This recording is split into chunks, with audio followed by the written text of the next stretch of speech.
எனக்கு தெரிந்த ஒரு நல்ல மனிதர் ஒரு சம்பவத்தை எனக்கு சொன்னார். சில ஆண்டுகள் முன்பு, அது இன்னும் சில ரிமெம்பர். ஒரு வீட்டில் ஒரு பெரிய குடும்பம், ஜாயிண்ட் ஃபேமிலி. இந்த பெரிய குடும்பத்தில் கிட்டத்தட்ட ஒரு 40-50 பேர், பேர பிள்ளைகள், பேர பிள்ளைகள், அவங்க பேர பிள்ளைகள் எல்லாம் இருந்தாங்க. அந்த பெரியவர் மட்டும் ஒரு வயசானவர், அவருக்கு 100 வயசு. 100 வயசுக்குள்ள போறார். பேர பிள்ளைகள், பெற்றோர்கள், அவங்க பிள்ளைகள் எல்லாம் சேர்ந்து ஒரு முடிவு பண்ணாங்க, இந்த பெரியவருக்கு பிறந்த நாள் கொண்டாடணும் அப்படின்னு முடிவு பண்ணாங்க. சரி, ஒரு தண்டப்புடலா ஒரு நல்ல வசதியான குடும்பம் அந்த ஊர்ல. என்ன பண்ணாங்க, ஒரு விசேஷமா செய்யணும்னு சொல்லிட்டு ஊரையே கூப்பிட்டு பந்தல் போட்டு அந்த ஊர்லயே இருக்கிற பெஸ்ட் குக் அவரை கூப்பிட்டுட்டு எல்லாம் பெரியவங்க இருந்து சின்ன பிள்ளை வரைக்கும் எல்லாரும் ட்ரெஸ் எல்லாம் புது துணி போட்டிருக்காங்க. சரி, எல்லாம் போட்டு 100 வயசு இல்லையா, அதனால பெரிய கேக் வாங்கியெல்லாம் வச்சு, சரி பர்த்டே பாட்டு பாடலாம், ஹாப்பி பர்த்டே பாடிட்டு கேக் கட் பண்ணலாம்னு சொல்லிட்டு அது முன்னாடி ஒருத்தர் சொன்னா, அந்த பெரிய மகன் போடுறா வெடியே அப்படின்னா, பெரிய சத்தத்தோட வெடி வெடிச்சிருந்தாங்க. அதுவும் பெரிய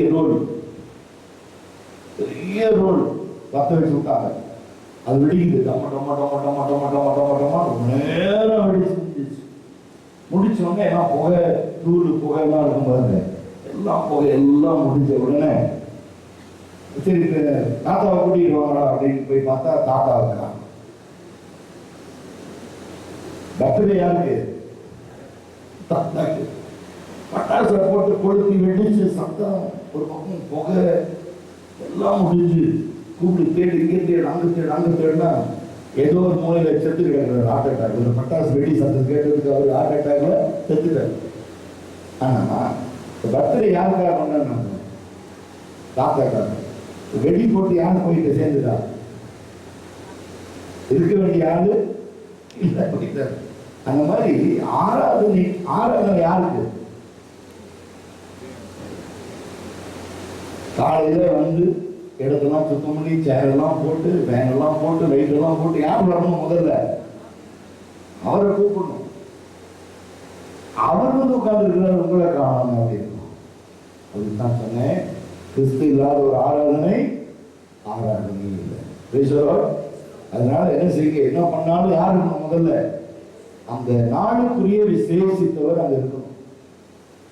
நாம் உடன்படிக்கையின் தேவன், நாம் ஆராதிக்கிற தேவன், நாம் யாரை ஆராதிக்கும்படி வந்திருக்கோமோ அவர் இது இருக்கணும். அவருக்கு இருக்கணும்னா நம்ம அவர் வரத்துக்கு முன்னாடி நம்ம வந்து என்ன செய்யணும்? அவரை வெல்கம் பண்ணணும். பேசலாம், என்னை நோக்கி கூப்பிடு, நான் உனக்கு மறு உத்தரவு கொடுப்பேன். பல நேரங்களில் நம்முடைய ஆவிக்குரிய வாழ்க்கையில நாம் செய்கிற பெரிய ஒரு தவறு என்ன தெரியுமா? நமக்கு இஷ்டமான ஆராதனை செய்வோம்.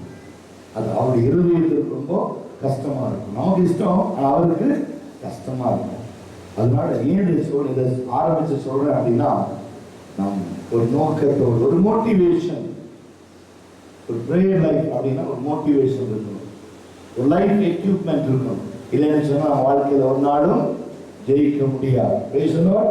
சரி, வாசியுங்கள் 2 கொரிந்தியர் 5ஆம் அதிகாரம் 17ஆம் வசனம்.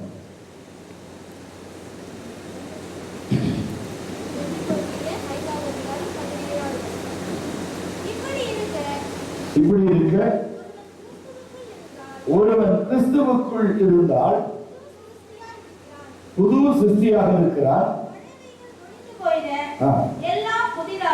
பழையவைகள் எல்லாம் ஒழிந்தன, எல்லாம் புதிதாயின.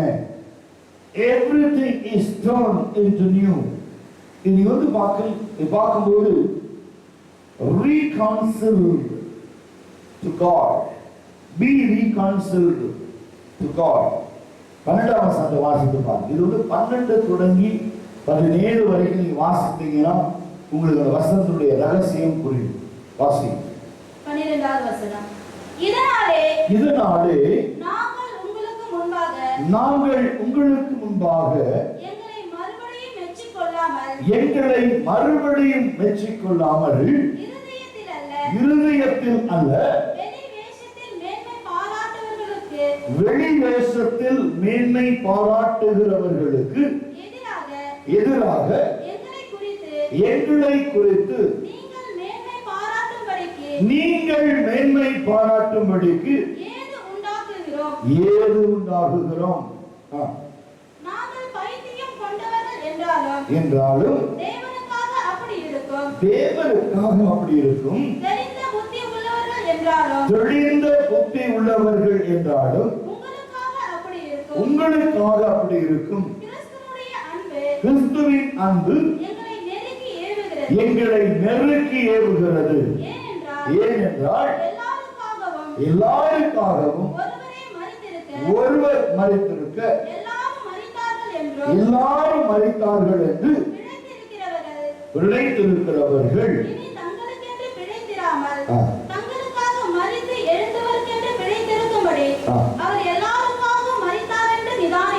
எல்லாருக்காக மரித்தார் என்று நிதானிக்கிறோம்.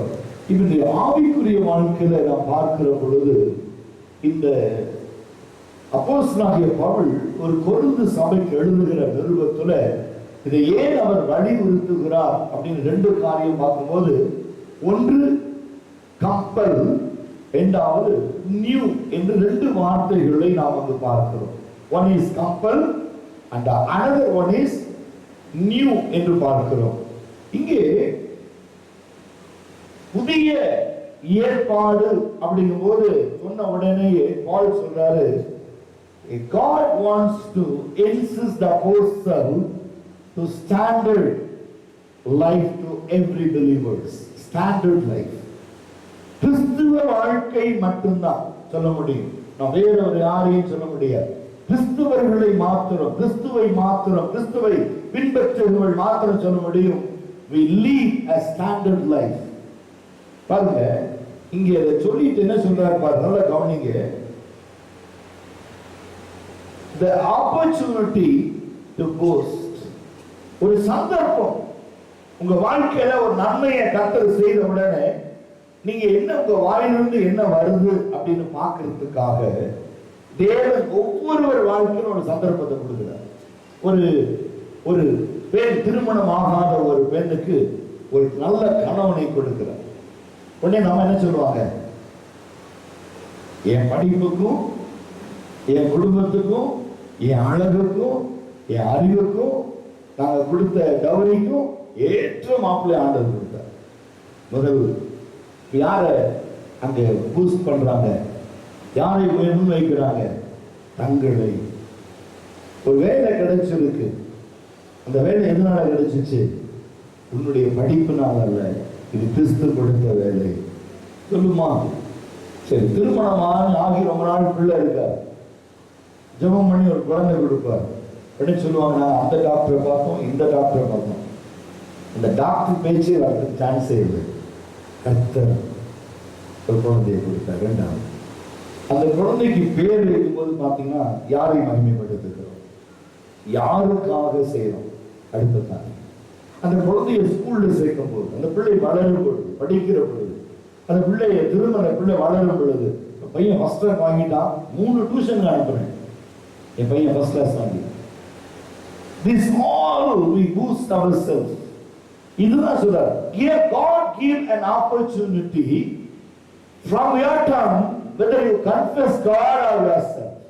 இதுதான் கொரிந்து சபையில நடந்த ஒரு காரியம். கொரிந்து மக்கள் எப்பவுமே சொல்வாங்க, எங்கள் பிரயாசத்திற்கு ஏற்ற பலனை கர்த்தர் கொடுத்துட்டார், எங்கள் ஜெபத்திற்கு பதில் வந்திருக்கு. உங்க ஜெபத்துக்கு பதில் வரல. இன்னொரு ரட்சிப்பு என்று சொன்னால் அவர் உன்னுடைய கிரியை பார்த்து ரட்சிக்கல, நமது கிருபையினால் நாம் ரட்சிக்கப்பட்டோம். சொல்லுங்க. அப்ப இதை நம்ம தயவு செய்து நீங்கள் உள்ளத்தின் ஆழத்திலே புரிந்து கொள்ள வேண்டியது மிக முக்கியமான ஒரு காரியம். பல பல பல பல சூழ்நிலைகளிலே நாம் யாரை மேன்மைப்படுத்துகிறோம்? ஒரு பிள்ளை பாடி பிரைஸ் வாங்கியாச்சுன்னா, என் பிள்ளைக்கு தேவன் இனிமையான குரலை கொடுத்துருன்னு சொல்ல மாட்டாங்க. எல்லா பிள்ளைகளும் மேலே பிள்ளையை கற்றுக் வைத்திருக்கிறார். இதுதான் இன்றைக்கு தேவன் ஒரு சபையாகிய நம்ம கற்றுக் கொடுக்கிற காரியம். எதுவானாலும் எதுவானாலும் அது தேவனிடத்திலிருந்து தேவனால் வருகிறது என்று நீ அறிக்கை செய்கிறானால் உன்னிலே கர்த்தர் மகிமைப்படுவார், அவர் உன்னை ஆசீர்வதிப்பார். எல்லாமே அந்தந்த நேரத்துல, அந்தந்த காலத்துல, அந்தந்த சூழ்நிலையில எல்லாமே நடக்கும் என்று சொன்னால் நீ தேவனை மகிமைப்படுத்தாது செய்கிற எல்லாமே பாவம் என்று சொல்லுகிறார். என்று ஒரு வாலிப தம்பி கேட்டார், ஐயா எது பாவம் என்று லிஸ்ட் போட்டு கொடுங்க அப்படின்னு கேட்டார். You list out what all sin அப்படின்னு கேட்டார். நான் சொன்னேன், which is not glorify God all sin. தேவனை மகிமைப்படுத்தாத எதுவுமே பாவம் அப்படின்னு அர்த்தம். சிலர் ரதங்களை குறித்து மென்மை பாராட்டுவார்கள், சிலர் குதிரைகளை குறித்து மென்மை பாராட்டுவார்கள். நாங்களோ எங்கள் தேவனாகிய கர்த்தரை குறித்து இல்லாமல் மென்மை பாராட்டுவதில்லை. காலையில ஒரு சாதாரண எல்லாரும் சாப்பிடுற ஒரு பிரேக்ஃபாஸ்ட் சாப்பிட்டா கூட என்ன சொல்றோம், இந்த உணவை காலையில கர்த்தர் எனக்காக கொடுக்கிறது. ஆமென். ஒரு ஒரு நன்மைகளையும் நம்ம நினைத்து பார்க்கணுங்க, கர்த்தர் நம்ம எப்படி வைத்திருக்கிறார். அதான் ஒரு ஊழியக்காரர் சொல்லுவாரு, பால் ஹென்றி என்று சொல்லுகிற தேவனுடைய மனிதர் இங்கிலாந்து தேசத்துல ஒரு சிறுமியான ஊழியம் செஞ்சு ஒரு புத்தகங்கள் எழுதியிருக்கிறார். அவர் சொல்றாரு, என்னுடைய வாலிப நாட்களில நான் ரொம்ப சிறுமையில் இருந்தேன். எங்க அப்பா எங்க அம்மாவை விட்டுட்டு போயிட்டார். எங்க அம்மாவுக்கு அவ்வளவு படிப்பு அறிவு இல்லை. அவங்க அம்மா ரொம்ப செல்லமா வளர்த்துட்டாங்களாம். அதனால இந்த அம்மாவுக்கு ஒரு வேலையும் தெரியாது, படிப்பும் இல்லை, ஒரு வீட்டு சமையல் வேலை செய்யறாங்க அது கூட தெரியாது. என்ன செய்வதுன்றே தெரியாம நம்ம இந்த பிள்ளைய கையில, வாலிப தம்பி பால் ஹென்ரிய கையில வச்சுக்கிட்டு அப்படியே வேதனைப்பட்டு கண்ணீரோடு நிற்கிற பொழுது ஒரு தம்பதி கார் கேட்டாங்க, ஏமா அழுகுற அப்படின்னு கேட்கும்போது சொன்னாங்களாம், என் கணவர் விட்டுட்டு போயிட்டாரு, அடுத்த நிமிஷம் என்ன செய்யுதுன்னு தெரியல, இந்த பிள்ளைய வச்சு நான் என்ன செய்வேன், எப்படி என் வயிற்ற கழுவுவேன், பிள்ளை வயிற்ற கழுவுவேன், என் பிள்ளைக்கு எதிர்காலம் எப்படி இருக்கும்னு சொல்லி அந்த அம்மா கண்ணீரோடு அழுத போல சொன்னா, கவலைப்படாத எங்க வீட்டுக்கு வா கூப்பிட்டாங்களாம். கூட்டிட்டு போய் உனக்கு தெரிஞ்ச வேலையை வச்சு, துவைக்க தெரியுமா துவை, இல்லை கற்றுக் கொடுக்குறேன், சமைக்க தெரியுமா சமை, இல்லைன்னா நான் கற்றுக் கொடுக்குறேன். அந்த தாய் என்ன செஞ்சாங்க, அந்த கொண்டு போனவங்க இவங்களை ட்ரெயின் பண்ணாங்க, நல்லா ட்ரெயின் பண்ணாங்க. இந்த பிள்ளைக்கு காலை உணவு கிடைக்கும், மத்தியான உணவு கிடைக்கும், நைட்டு டின்னர் கிடைக்கும். ஆனால் ஒவ்வொரு நிமிஷமும் அந்த அம்மா சொல்லுவாங்க, இந்த கிருபை எப்படி கிடைத்தது தெரியுமா, அது இயேசு கிறிஸ்து தான். காலை பிரேக்ஃபாஸ்ட் கொடுக்கும்போது நம்ம என்ன சொல்லுவாங்க, அவங்க சொல்லுவாங்க, பிள்ளைக்கு குடும்பம் சாப்பாடு, பிள்ளை சாப்பிட்டோம். ஒரு ஸ்கூல்ல சேர்த்து விட்டாங்க, இந்த பிள்ளை ஸ்கூல்ல சேர்த்து எவ்வளவோ நாங்கள் ஃபீஸ் கட்டுறோம், இந்த பிள்ளை யூனிஃபார்ம் வாங்கி கூட நாங்கள் காசு கொடுக்குறோம். இது நம்ம இலவசமா கிடைச்சது நம்ம என்ன செய்யல, தூக்கி தாராளமா கொடுக்கல. காலையில பிரேக்ஃபாஸ்ட் 2 ஸ்லைஸ் பிரெட், கொஞ்சம் ஜாம், பட்டர் தடவை கொடுக்க சொல்லுவாங்களா. இந்த சாப்பாடை டேபிள்ல வச்சுக்கிட்டு கண்ணை மூடி ஜெபிக்கிறது தெரியுமா. You are not thankful to God. You should thankful to God and think of many people, not those who have not had the bread. என்ன சொல்லி கொடுப்பாங்க சொல்லுங்க, சத்தமா தூங்குறீங்களா? ஹலோ சொல்லுங்க. இந்த ரொட்டியை முன்னால வச்சு ஜெபிக்கிறது எதுக்கு தெரியுமா? சொல்லுங்க. ஆண்டவரே, நீ காணா ஊரிலே தண்ணீரை ரசமா மாற்றினீர், ஏதோ ஒரு குழம்புங்கிற பேர்ல ஏதோ ஒரு குழப்பி வச்சிருக்கிறாங்க, இது ஆசீர்வதிங்கன்னு சொல்றது அல்ல ஜெபம். சொல்றாரு, thankful to God and thankful of others. ஆமென். மற்றவர்களை நினைச்சு பாரு. இந்த சாப்பாடை சாப்பிடுறதுக்கு முன்னால நன்றி சொல்லு. இரண்டாவது, இந்த உணவு யாருக்கு இல்ல, எனக்கு கர்த்தர் கொடுத்திருக்கிறார் அப்படின்னு நினைச்சேன்னா எல்லாத்த விட இந்த 2 ஸ்லைஸ் பிரெட் ரொம்ப மேன்மையா இருக்கும். ஆனா நம்ம என்ன செய்யறதுமா, பிள்ளைகளுக்கு விரும்புறதை செஞ்சு போட்டதுனால அவங்க நினைச்சு பார்க்கறது இல்லை. ஒரு நாள் சொன்னாங்க, எப்ப பார்த்தாலும் இதுதானா, எப்ப பார்த்தாலும் இதுதானா, எப்ப பார்த்தாலும் இதுதானா, வேற சரியாதான் உனக்கு போய் பிள்ளையா போடணும் பாரு. எத்தனை பிள்ளைகள் பெற்றோரை நோகடிக்கிறத பார்க்கிறோம். எனக்கு வேண்டாம், I don't like this. ஆனா பால் சொல்றாரு, என் தாய் என்னை ஊட்டி வளர்த்தார். ஒரு சட்டை கொடுக்கும்போது சொல்லுவாங்களா, இந்த சட்டையை கர்த்தர் கொடுத்தா நம்ம நன்றி சொல்லு. அப்புறம் எத்தனை பேருக்கு இது இல்லை, உனக்கு இருக்கு பத்தியா? சாப்பாடு உனக்கு இருக்கு பாரு, எத்தனை பேருக்கு இல்லை. இந்த துணி எத்தனை பேருக்கு இல்லை, உனக்கு இருக்குது.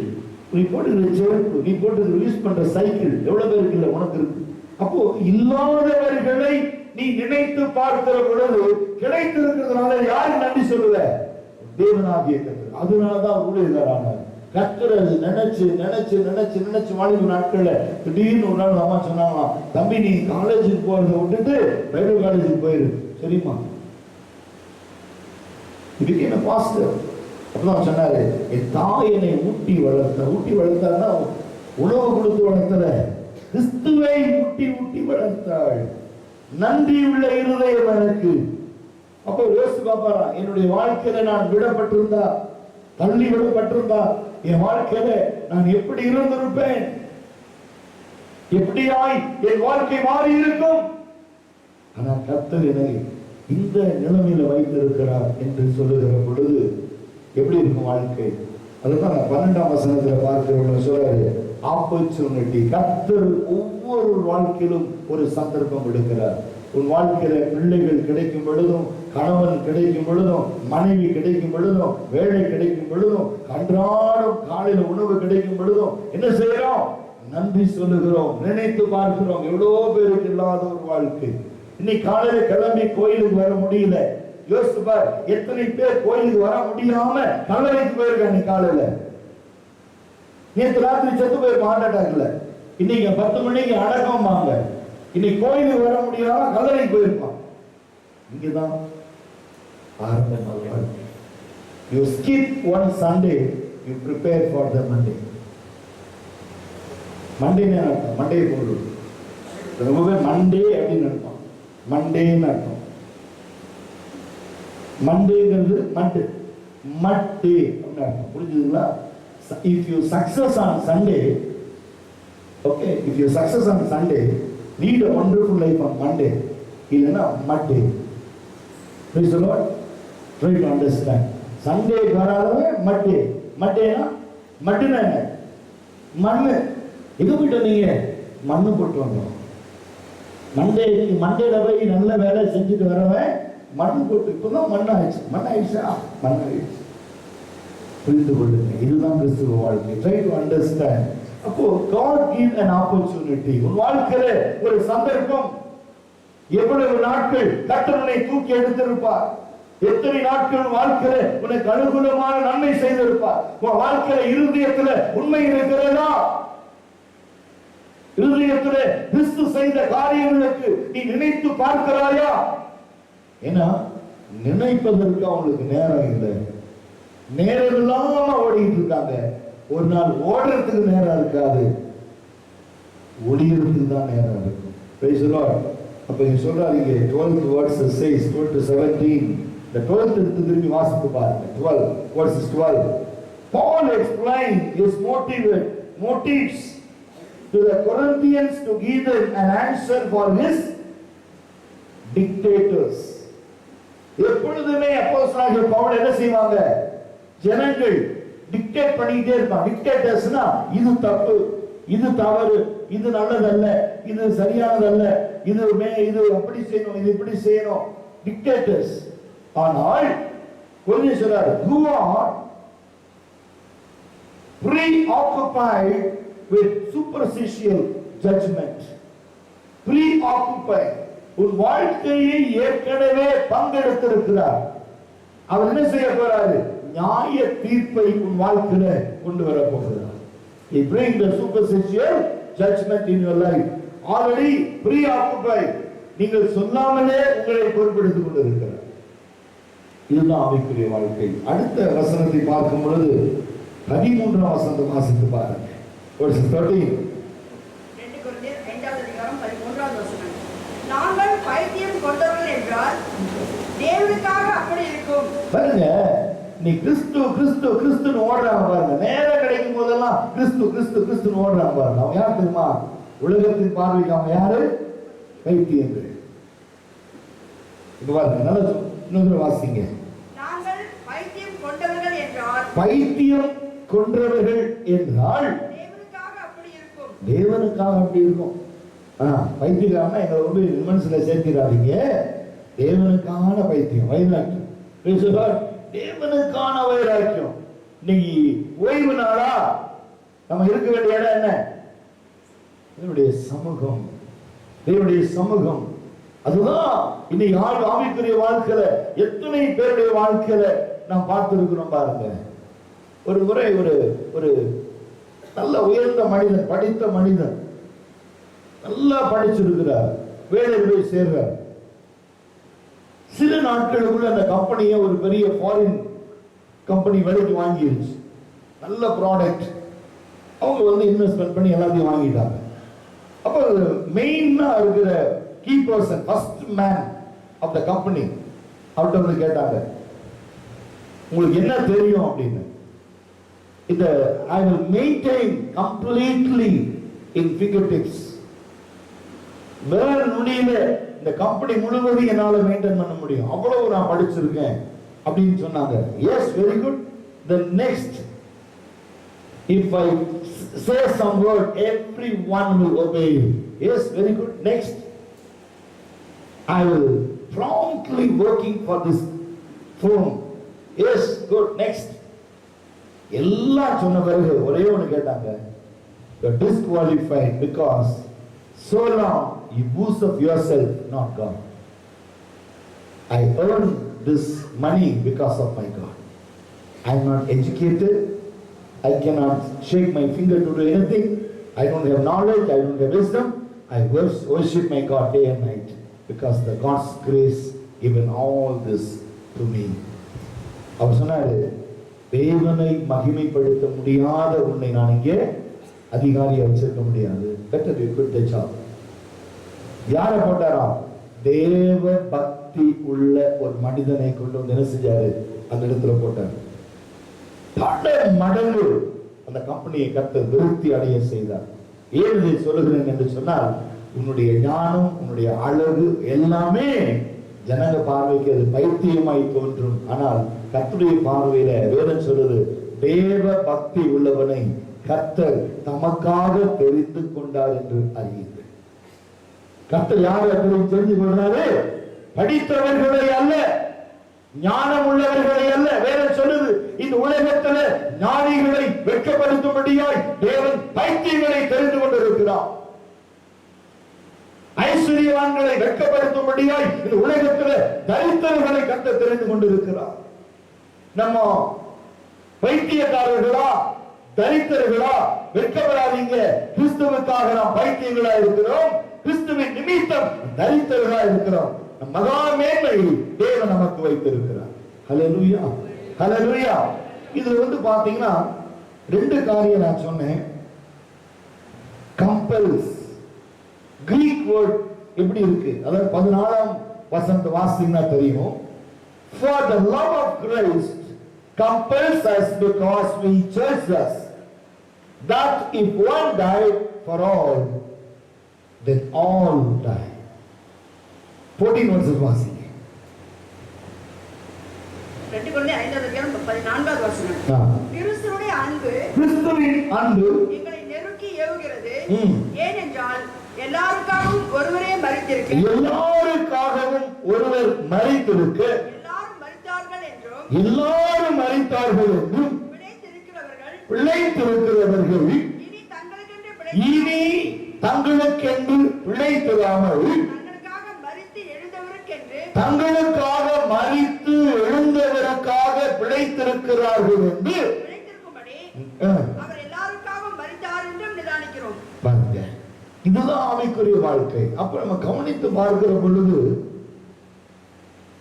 சுனிச்சோ என்கிற வார்த்தை நாம் அங்கு பார்க்கிறோம். கம்பல்ஸ்,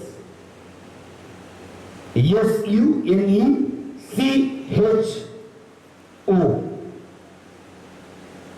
இது எக்ஸ்பான்ஷன் எப்படி கொடுக்கிறது அப்படின்னு பாத்தீங்கன்னா,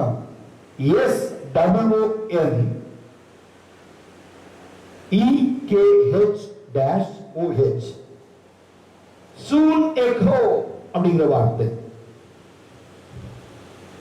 இப்போ சன், from sun அப்படின்னா together என்ற அர்த்தம். SUN, சன் அப்படின்னா together. echo, to hold அப்படின்னு அர்த்தம். எல்லாரையும் கூட்டி சேர்த்து தன் கைகளால் அடக்கி வைத்திருக்கிறவர். கம்பல்ஸ். இங்கே hold together or to grip tightly. ஒரு சபையை பிதாவாகிய தேவன் கிறிஸ்துவை கொண்டு என்ன செய்கிறாரா? பிடித்து வைத்திருக்கிறார். இன்றைக்கு என்னுடைய ஜீவன் கிறிஸ்துவின் கையில் பிடித்து வைக்கப்பட்டிருக்கிறது. யாரு? சபையிலே தேவனை ஆராதிக்கிறவர்களுக்காக, சபையிலே தேவனை ஆராதிக்கிறவர்களுக்காக. நல்ல கவனிங்க, இங்க வார்த்தை to hold together or to grip tightly. The word describes people who are afflicted with various diseases and pain. Luke chapter 4:38.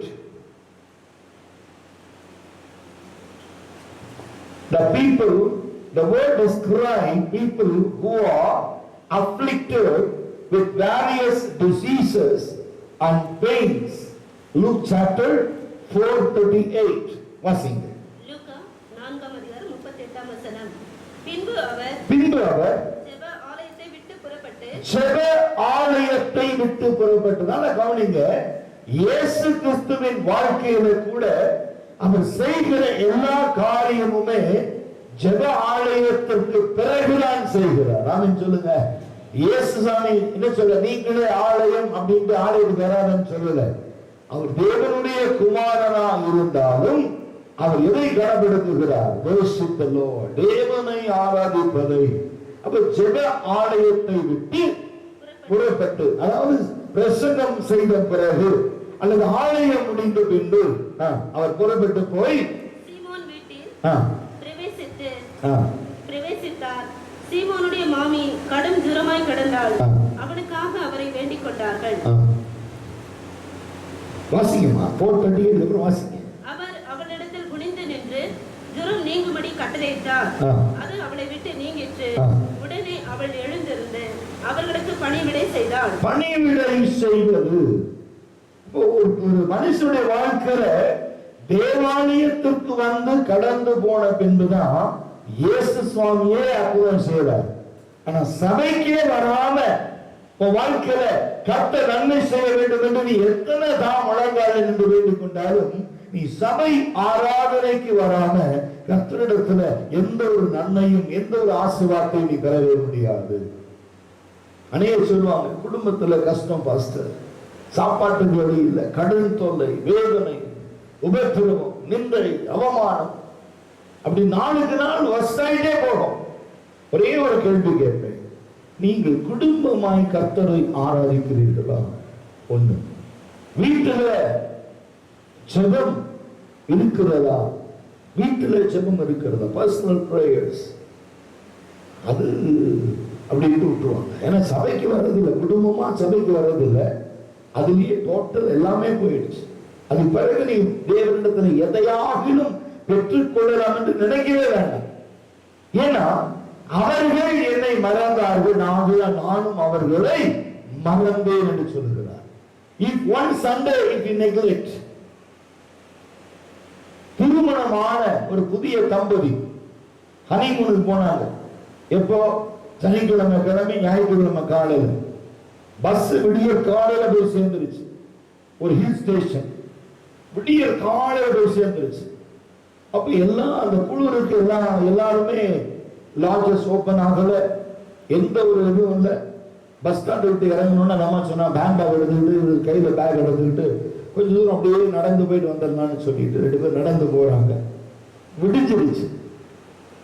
அதான் அப்படியே விடியுது கொஞ்சம் கொஞ்சமா. நீங்க பாத்தீங்கன்னா ஹில் ஸ்டேஷன்ல எல்லாம் பாத்தீங்கன்னா ஒரு 7 மணிக்கு மேலதான் கொஞ்சம் வெளிச்சம் அப்படி வரும்.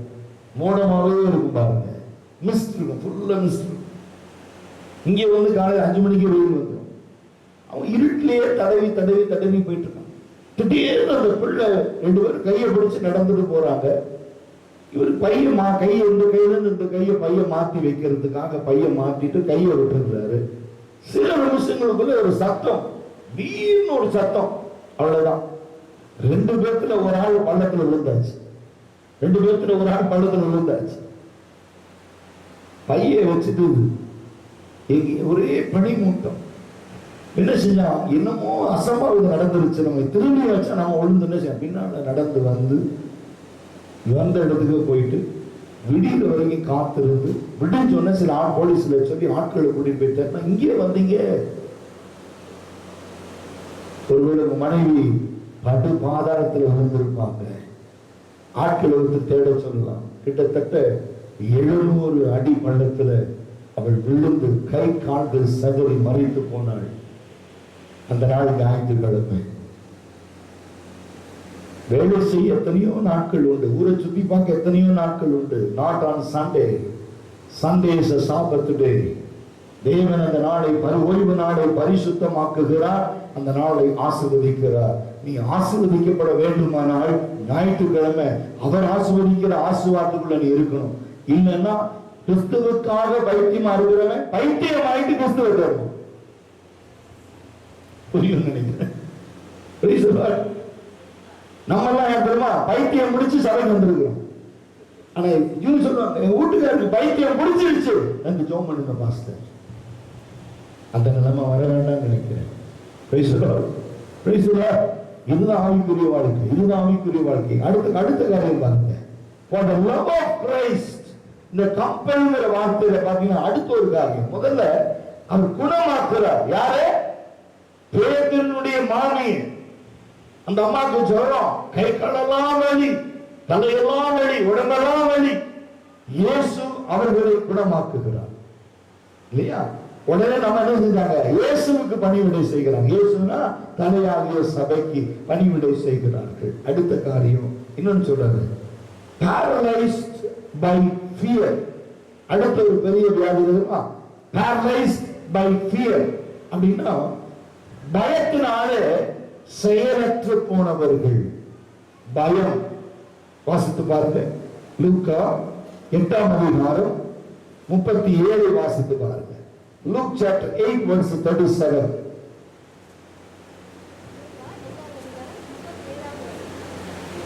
அப்பொழுது மைக் எழுத்துக்கிட்ட வச்சுமா. அப்பொழுது கதிரனுடைய சுற்றுப்புறத்தில் உள்ள திரளான ஜனங்கள் எல்லாரும் மிகவும் பயம் அடைந்தபடினாலே. என்ன சொல்லுகிறது? The fear that brings of evil. எல்லாரும் பயம் அடைந்து, அதாவது paralyzed by fear. ஒரு சில காரியம் உங்க வாழ்க்கையில paralyzed ஆகிறதுக்கு காரணமே பயம் தான். ஏன் பயம் அப்படின்னா, ஏன் இந்த பயம் வருது அப்படின்னு பாத்தீங்கன்னா 35 வாசித்து பாருங்க, 35 வாசித்து பாருங்க. அப்பொழுது சம்பவித்ததை பார்க்கும்படி ஜனங்கள் புறப்பட்டு சம்பவித்ததை பார்க்கும்படி ஜனங்கள் புறப்பட்டு இயேசுவிடத்திற்கு வந்து பிசாசுகள் விட்டு போன மனுஷன் வஸ்திரம் தரித்து இயேசுவின் பாதத்தருகே உட்கார்ந்து புத்தி தெளிந்திருக்கிறதை கண்டு பயந்தார்கள். ஏங்க இது பயப்பட வேண்டிய விஷயமா? ஒரு பைத்தியம் முடிச்சு சட்டையை கிழிச்சுக்கிட்டு உடம்பெல்லாம் கிழிச்சுக்கிட்டு இருக்கிற மனுஷன் சட்டை போட்டுக்கிட்டு புத்தி தெளிந்து என்ன எப்படி இருக்கீங்க, நீங்க எப்படி இருக்கீங்க, நீங்க எப்படி இருக்கீங்கன்னு விசாரிச்சா பயம் வருமா? சந்தோஷம் வருமா? பயம் வருமா? ஆனா அந்த சூழ்நிலை ஜனங்களுக்கு என்ன இருந்துச்சு? ஒரு பயம். ஏன்னு சொன்னா இவன் வாழ்நாள் முழுவதும் சட்டையை கிழிச்சுக்கிட்டு உடம்ப கிழிச்சுக்கிட்டு செத்து போயிடுவான்னு நினைச்சாங்க. இயேசு அவனை மாற்றி இருக்கிறார். Praise the Lord. இத பார்த்தோன ஜனங்களுக்கு என்ன ஆயிடுச்சு? ஒரு பயம் உண்டாயிற்று. The paralyzed by fear. அடுத்தது வாசிங்க. பிசாசுகள் பிடித்திருந்தவன் சொஸ்தமாக்கப்பட்டதை கண்டவர்களோ அதை அவர்களுக்கு அறிவித்தார்கள். அப்பொழுது கதிரனுடைய சுற்றுப்புறத்தில் உள்ள திரளான ஜனங்கள் எல்லாரும் மிகவும் பயம் அடைந்தபடியினால் தங்களை விட்டு போகும்படி அவரை வேண்டிக் கொண்டார்கள். இயேசுவை வேண்டிக் கொண்டாங்க. பாருங்க, ஒரு பிசாசு பிடிச்ச மனுஷன் நல்ல சட்டை போட்டுக்கிட்டு அழகா உட்கார்ந்து தெளிந்த புத்தியோடு இயேசு கிறிஸ்துவின் நாமத்தை உயர்த்தி கொண்டிருக்கிறான்னு சொன்னா சந்தோஷப்பட வேண்டிய கூட்டம் என்ன செய்யுது? பயம் அடைந்து இந்த மாதிரி வியாதி குணமாய் நாங்க பார்த்ததே இல்லை, இயேசுவே எங்களை விட்டு போயிடும், நீங்க வேண்டாம் எங்களுக்கு. கவனிச்சீங்களா? இது எப்படிப்பட்ட கூட்டமா இருக்கும்னு நினைக்கிறீங்க நீங்க? இயேசு வேண்டாம். எங்க வீட்டுல விசாசு பிடிச்சு பாத்திரத்திலையும் உடைச்சு, பக்கத்து வீட்டு மண்டையெல்லாம் உடைச்சு, எல்லாத்தையும் சீரழிக்கிற ஒரு மனுஷன் வஸ்திரத்தை போட்டுட்டு பைபிள் எடுத்துட்டு சபைக்கு வரான்னு சொன்னா அதை பார்த்து பயப்படுற கூட்டம் என்ன கூட்டமா இருக்கும்? முதல்ல இவனுக்கு என்ன சுகம் ஊருக்கு கொடுத்துருக்கணும். வேசன் ஆமென். ஜனங்களுக்குள்ள எப்படி ஒரு மாறுபாடான காரியம் பாருங்க. எப்படின்னு சொன்னா, கிறிஸ்துவை புரிந்து கொள்ளாதவர்கள், சுய பிரயோஜனத்திற்காக இயேசுவை பயன்படுத்துகிறவர்கள். இன்றைக்கு பாத்தீங்கன்னா நிறைய ஊழியர்கள் எப்படி இருக்குன்னா, இயேசுவை சுய பிரயோஜனத்திற்காக கிறிஸ்துவை பயன்படுத்துகிறவர்கள். நான் கடந்த மாதம் சென்னைக்கு போயிருந்தேன். ஒருத்தரோட பேசிக்கிட்டு இருந்தேன். அப்படி சொன்னாரு, இன்னும் நிறைய இடத்தை வாங்கிட்டீங்களா அப்படின்னு கேட்டாரு. நான் சொன்னேன், இல்ல, அதுக்காக ஜெபம் பண்ணிட்டு இருக்கோம். கன்ஃபார்மா கர்த்தர் கொடுக்கிறார், நம்பிக்கை இருக்கு. அப்போ அவர் சொன்னாரு, நல்ல கவனிங்க. அவர் சொன்னதே நான் அப்படியே சொல்றேன், நான் மாத்தி சொல்றேன். அவர் சொல்றாரு, ஒரு மனிதன் நியூசிலாந்துல இருந்து வந்தாராம், ஒரு சின்ன கிராமத்துக்கு வந்தாராம். அப்ப அந்த பாஸ்டர் ஒருவருடைய உண்மையை பார்த்து, உத்தமத்தை பார்த்து, அந்த பாஸ்டருடைய இருதயத்தை பார்த்து, அவருடைய மனதை பார்த்து, பாவம் இதுக்கு ஏதாவது உதவி செய்யலாம் என்று சொன்னா, இந்த நல்ல இடத்துல ஒரு சென்ட்ரல் பிளேஸ்ல ஜனங்க போகுவதும் வருவதுமா இருக்கிற நல்ல இடத்துல ஒரு சபையை வாங்கி கட்டி, உங்களுக்கு ஒரு சின்ன ஒரு வீட்டை கட்டி, நீங்க ஊழியம் செய்வதற்கு ஒரு வண்டியை வாங்கிட்டு இதெல்லாம் பண்ணணும்னா எவ்வளவு ஆகும் அப்படின்னு கேட்டோம்னா, அவர் சொன்னா, ஐயா இப்படி சொல்றது இல்லை, எவ்வளவு நான் சொல்லுங்க, கால்குலேட் பண்ணி சொல்லுங்க. இடம் இவ்வளவு, கட்டடம் இவ்வளவு, உங்க வீடு இவ்வளவு, உங்க வீடு 1 பெட்ரூமோ 2 பெட்ரூமோ 3 பெட்ரூம் எல்லாம் பண்ணிக்க, நீங்க கார் ஒன்று வாங்கிக்கங்க, ஒரு பக்கத்தில் போக 2 வீலர் வாங்கி எல்லாம் லிஸ்ட் போட்டு கொடுங்க. சரி, இவரை நியூசிலாந்து கூட்டிட்டு போய் சில நாட்கள் தங்க வைத்து போகும்போது அக்கௌண்ட் நம்பர் கொடுங்கன்னு சொல்லி அவருடைய அக்கௌண்ட்ல 1 கோடி ரூபாய் அக்கௌண்ட் டிரான்ஸ்பர் பண்றாரு. எங்க இருந்து? நியூசிலாந்துல இருந்து இவருக்கு ஒரு அக்கௌண்ட் டிரான்ஸ்பர் பண்றாரு. பணம் விழுந்துருச்சு. அதற்கு இவரு ஒரு ஆடிட்டர் வச்சு அக்கௌண்ட்ஸ் எல்லாம் பார்த்து, இது ட்ரஸ்டுக்கான பணம் என்று சொல்லி அதுக்கு வரை எதுவும் செலுத்தாம அந்த பணத்தை பெற்றுக்கொண்ட பிறகு சில நாட்கள் அந்த கிராமத்தில் ஊழியம் செய்துவிட்டு அந்த கிராமத்து சபையை இழுத்து மூடிட்டு குடும்பமா கிளம்பி வேற ஊருக்கு போய் செட்டில் ஆயிட்டாங்க. அந்த பாஸ்டர் அங்க இருந்து போன் பண்ணிக்கிட்டே இருக்கிறாரு, போன் சுவிட்ச் ஆஃப். சரி, இங்க இருக்கிற இந்தியாவில் இருக்கிற சில மற்ற ஊழியர்களை தொடர்பு கொண்டு நீங்க போய் விசாரித்து பாருங்க அப்படின்னு சொல்லி பார்த்தா, அந்த இடத்துல ஆளும் இல்லை, வீடும் இல்லை, சபையும் இல்லை, ஒண்ணுமே இல்லை. ஆளே போயிட்டாரு. எதை வாங்கிட்டு? 1 கோடி ரூபாய் எடுத்து கொண்டு போயிட்டாரு. அப்போ அந்த மனிதர் உண்மையாகவே இருதயத்துல கண்ணீர் வெடித்தார். அந்த மனிதர், நான் ஒரு சபை தேவனுக்காகத்தானே இதை செய்தேன், தேவனுக்காகத்தானே இதை கொடுத்தேன், இந்த மனிதர்களுடைய செய்து விட்டார்களே என்று சொல்லி தெரியும். உங்களுக்கு கிறிஸ்தவன்னு தெரியும் உங்களுக்கு. அவரை பிடித்து இப்போ அவருக்கு சபைகளை சாதிக்கும்படியாய் சில உதவிகளை அவர் அங்கிருந்து செய்து கொண்டிருக்கிறார். சொன்னார், ரவி, இப்படிப்பட்ட பாஸ்டர்னால தான் எல்லா உண்மையான சபைகளுக்கும் தேவைகள் சந்திக்கப்படுவதில்லை. நீ நல்லா செவி அப்படின்னாரு. ஏன் சொன்னார் தெரியுமா? இன்னைக்கு பலருடைய வாழ்க்கையில சுயநலம், selfishness, they want to promote themselves. ஒரு அற்புதம் நடக்கிறது சொன்னால் தங்கள் பெயரை பெற்றுக் கொள்வார்கள். என்கிட்ட ஒன்னே சொல்லுவேன் பாருங்க, யாராலும் சரி, என்ன வியாதியானாலும் சரி, நான் சொல்றது ஒன்னே ஒண்ணுதான், ஜெபிப்பது மாத்திரம் என்னுடைய வேலை, சுகமாக்குகிறது கர்த்தர். ஆமென். ஆமாவா இல்லையா? என்ன வியாதியா இருக்கட்டும், அது கேன்சரா இருக்கட்டும், அது டியூபர்குலோசிஸா இருக்கட்டும், என்னவா இருக்கட்டும், எனக்கு அதை பத்தி கவலை இல்லை. ஜெபிக்கும்படியான அதிகாரத்தை கர்த்தர் கொடுத்திருக்கிறார். ஆனா சுகத்தை மாத்திரம் அவர் வச்சிருக்கிறார். இன்னைக்கு வரைக்கும் என்னால ஆணித்தனமா சொல்ல முடியும், healing is not from the ministers, healing from God. தேவன் சுகமாக்குகிறவர். ஆனா இன்னைக்கு நம்ம என்ன செய்யறது? சபையா ஜெபிக்கிறோம். ஒருத்தர் வியாதினா சபையா ஜெபிக்கிறோம். ஏன் தெரியுமா? அந்த ஜெபத்தை கேட்டு கர்த்தர் பதில் கொடுக்கணும். எதுக்கு 24 மூப்பர்களுக்கு சொல்றோம், ஜெபிங்கய்யா. ஒரு திருமணம் 24 மூப்பர்களை கூப்பிட்டு ஏன் சொல்றாங்க? ஐயா ஜெபிங்க, ஏற்ற காலத்துல கர்த்தர் ஏற்ற காரியத்தை செய்ய வேண்டும். 24 மூப்பர்கள் என்ன செய்யறாங்க அப்படின்னா, ஸ்லாட் போட்டு ஜெபம் பண்ணிட்டு இருக்கிறாங்க. 24 மணி நேரமும் 6 மணி நேரம் 6 மணி நேரம் மேல் அறையிலேயே டைம் போட்டு கொடுத்துட்டோம். இவங்க விட்டோன்னா அவன் செயின் பிரேயரா இருக்கும், அதே சமயத்துல எஃபெக்டிவ் பிரேயரா இருக்கும். எல்லாத்தையும் விட்டுட்டு இதற்காக மாத்திரம் முழங்கால் நின்று கண்ணீரோடு ஜெபிக்கிறவர்கள். ஆனா சுகம் கொடுக்கிறவர் கர்த்தர். இன்னைக்கு வேதம் சொல்லுது, குதிரை தன் மிகுந்த வீரியத்தால் தப்புவியாது. குதிரைகள் யுத்தத்திற்கு ஆயத்தமா இருக்கிறது, ஜெயமோ கர்த்தரல்ல.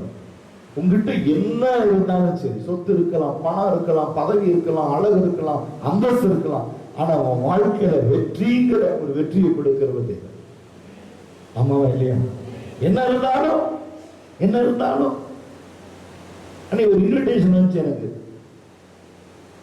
பேலஸ் கிரவுண்ட்ஸுக்கு. 3 மணிக்கு பிடிச்ச மலை 7 மணி வரைக்கும் விடவே இல்லை.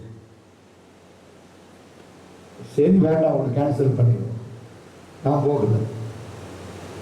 கார் இருக்கு, ஆனாலும் அங்கிருந்து இறங்கி போகணும்ல. இவ்வளவு மழை பிடிச்சு அடிச்சு ஊத்துன்னு ஊத்துது.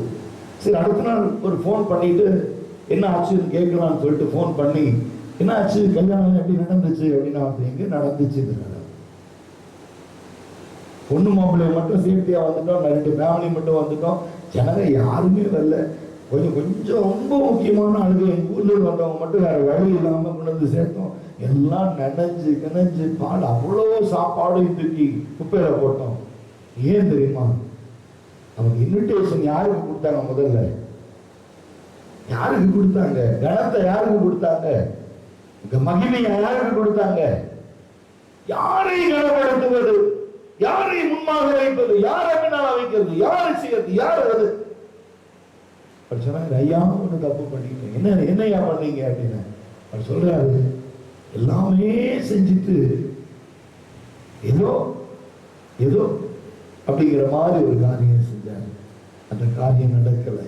பல வியாபாரங்கள், பல குடும்பத்துல, பலருடைய வாழ்க்கையில கிறிஸ்து எங்கே முன் அறிவிக்கப்படவில்லையோ அங்கெல்லாம் பிரச்சனைகள். அதைத்தான் இங்கே சொல்றாங்க. அப்ப நீங்களும் நானும் ஆவிக்குரிய வாழ்க்கையில எப்படிப்பட்டவர்களா இருக்கிறோம், யாரை மகிமைப்படுத்துகிறோம்? ஒருவேளை கர்த்தர் எனக்கு இதை செய்வாரானால் நான் என் முழு இருதயத்தோடும், முழு ஆத்மாவோடும், முழு பலத்தோடும் என் தேவனாகிய கர்த்தரை நான் உயர்த்துவேன், முன்வைப்பேன். இந்த நம்பிக்கை உடையவர்களை தான் தேவன் அங்கீகரிக்கிறார். 3வது ஒரு காரியம் சொல்றார். ஃபர்ஸ்ட் என்ன சொன்னேன்? affected with various disease and pain. 1. 2வது paralyzed by fear. 3வது ஒரு காரியம் சொல்றேன். crowd hemming Christ in Luke 8:45 பாருங்க. லூக்கா 8வது அதிகாரம் 45வது வசனம். அப்பொழுது இயேசு என்னை தொட்டது யார் என்று கேட்டார். எங்களுக்கு தெரியாது என்று எல்லாரும் சொன்னபோது பேதுருவும் அவரோட கூட இருந்தவர்களும், ஐயரே, திரளான ஜனங்கள் உம்மை சூழ்ந்து நெருங்கி கொண்டிருக்கிறார்களே, என்னை தொட்டது யார் என்று எப்படி கேட்கிறீர் என்றார். அதற்கு இயேசு வல்லமை புறப்பட்டதை நான் உணர்ந்தேன், உணர்ந்திருக்கிறேன். அல்லேலூயா. உங்களுக்கு தெரியாது, இயேசு கூடவே இருப்பீங்க, ஆனா உங்களுக்கு தெரியாது. இயேசுவோடு அந்த சீசர்கள் சொல்றாங்க, ஐயா எவ்வளவு பேர் உங்களை நெருக்கிட்டு இருக்காங்க, என்ன தொட்டது யாருன்னு கேட்கறீங்களே. சொல்றாரு, உனக்கு தெரியாது, எனக்கு தெரியும், எனக்குள்ள ஒரு வல்லமை போய் கொண்டு இருக்கிறது. அல்லேலூயா. நீ சபையில இவங்கள தேவன் எப்படி தொட்டாரு, அவங்கள தேவன் எப்படி தொட்டார், இவங்கள தேவன் எப்படி சந்திச்சார், உனக்கு தெரியாது. ஆனா வல்லமை புறப்பட்டு கொண்டேதான் இருக்கிறது. அன்றையிலிருந்து இன்னைக்கு வரைக்கும் கிறிஸ்துவின் வல்லமை மாறாது இருக்கிறது. ஆமென். சரி, இது ஒரு ஸ்டெப், கம்பல்ஸ். 2வது நியூ அப்படின்னு பாத்தீங்கன்னா கைனோஸ், KAINOS, கைனோஸ். That means new.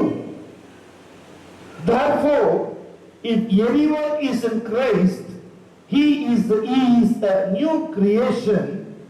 Old things have passed away. Behold, all things have become new. எல்லாம் புதிதாயின, எல்லாம் புதிதாயின. நீங்க எவ்வளவு பேர் இன்னைக்கு வாழ்க்கையில எதிர்பார்த்துக்கிட்டு இருக்கீங்க, ஆண்டவரே எனக்கு ஒரு புதிய காரியத்தை செய்யும், எனக்கு ஒரு புதிய நன்மை செய்யும், ஒரு புதிய அதிசயத்தை செய்யும், ஒரு புதிய அற்புதத்தை செய்யும். எத்தனை பேருடைய இருதயத்துல நம்பிக்கை இருக்கு? இன்னைக்கு ஒரு புதிய காரியம் செய்ய மாட்டீங்களா? இன்னைக்கு ஒரு பெருசா ஒரு காரியம் செய்ய மாட்டீங்களா? எத்தனை பேருக்குள்ள நம்பிக்கை இருக்கு? அப்ப அவர் சொல்றாரு, இந்த காரியம் வாழ்க்கையில நடக்கணும்னா நீ கிறிஸ்துவுக்குள்ள இருக்கணும். ஒருவர் கிறிஸ்துவுக்குள் இருந்தால் எப்படி இருக்கான்? புது சிருஷ்டியாக இருக்கிறார்.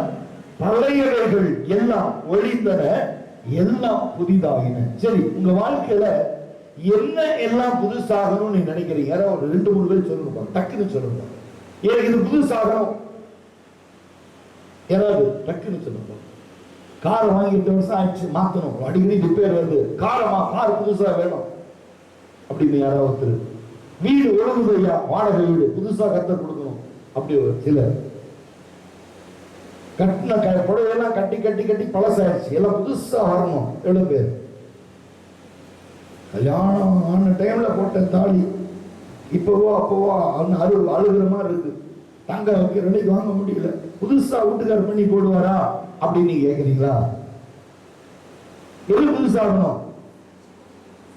பழையவைகள் எல்லாம் ஒழிந்தன, எல்லாம் புதிதாகின அப்படின்னு சொல்றீங்கல்ல.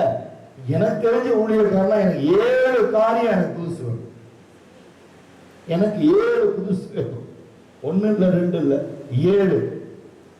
என்ன 7? தெரிஞ்சுக்கணுமா வேண்டாமா? எனக்கு வேணும்னு சொல்லியிருக்கேன், சொல்லிக் கொடுக்குறேன் உங்களுக்கு. அதாவது ஒன்று சொல்லட்டுமா உங்களுக்கு? நியூன்னு என்ன அர்த்தம்? அன்யூஸ்ட். என்னது நியூன்னு என்ன அர்த்தம்? அன்யூஸ்ட். புரிஞ்சுக்கணும். புதிய பழையவைகள் எல்லாம் ஒழிந்தன, எல்லாம் புதுசாச்சுன்னு என்ன அர்த்தம்? அன்யூஸ்ட். உங்களை கர்த்தர் எப்படி மாத்த போறாரா? யாருமே தொடாத, பயன்படுத்தாத ஒரு கிருபையை கர்த்தர் உனக்கு கொடுக்க போகிறார். Unused gifts. ஓகே, இப்ப பாருங்க, இதுக்கு ஒரு வேர்டு சொல்லணும்னா நிறைய அர்த்தம் இருக்கு. New, unused, fresh, novel. Okay, 4 meaning இருக்கு. புதியது new, unused, fresh, novel. The word means new in regard to form to quality. அப்படின்னு அர்த்தம். நியூன்னு என்ன சொல்றோம்? குவாலிட்டி. குவாலிட்டி. ஒரு புதுசா ஒரு ஃப்ரிட்ஜ் வாங்கிட்டு வரீங்க, அவன் கேரண்டி கொடுக்குறான், வாரண்டி கொடுக்குறான், எல்லாமே. வீட்டில் வந்து மாட்ட உடனே ஓடலை, சரியா? உடனே சொல்லுவீங்க, உடனே பரவாயில்ல ரிப்பேர் பண்ணிக்கலாம், மெக்கானிக்கை கூப்பிட்டு அப்படிங்களா? என்ன செய்வோம்?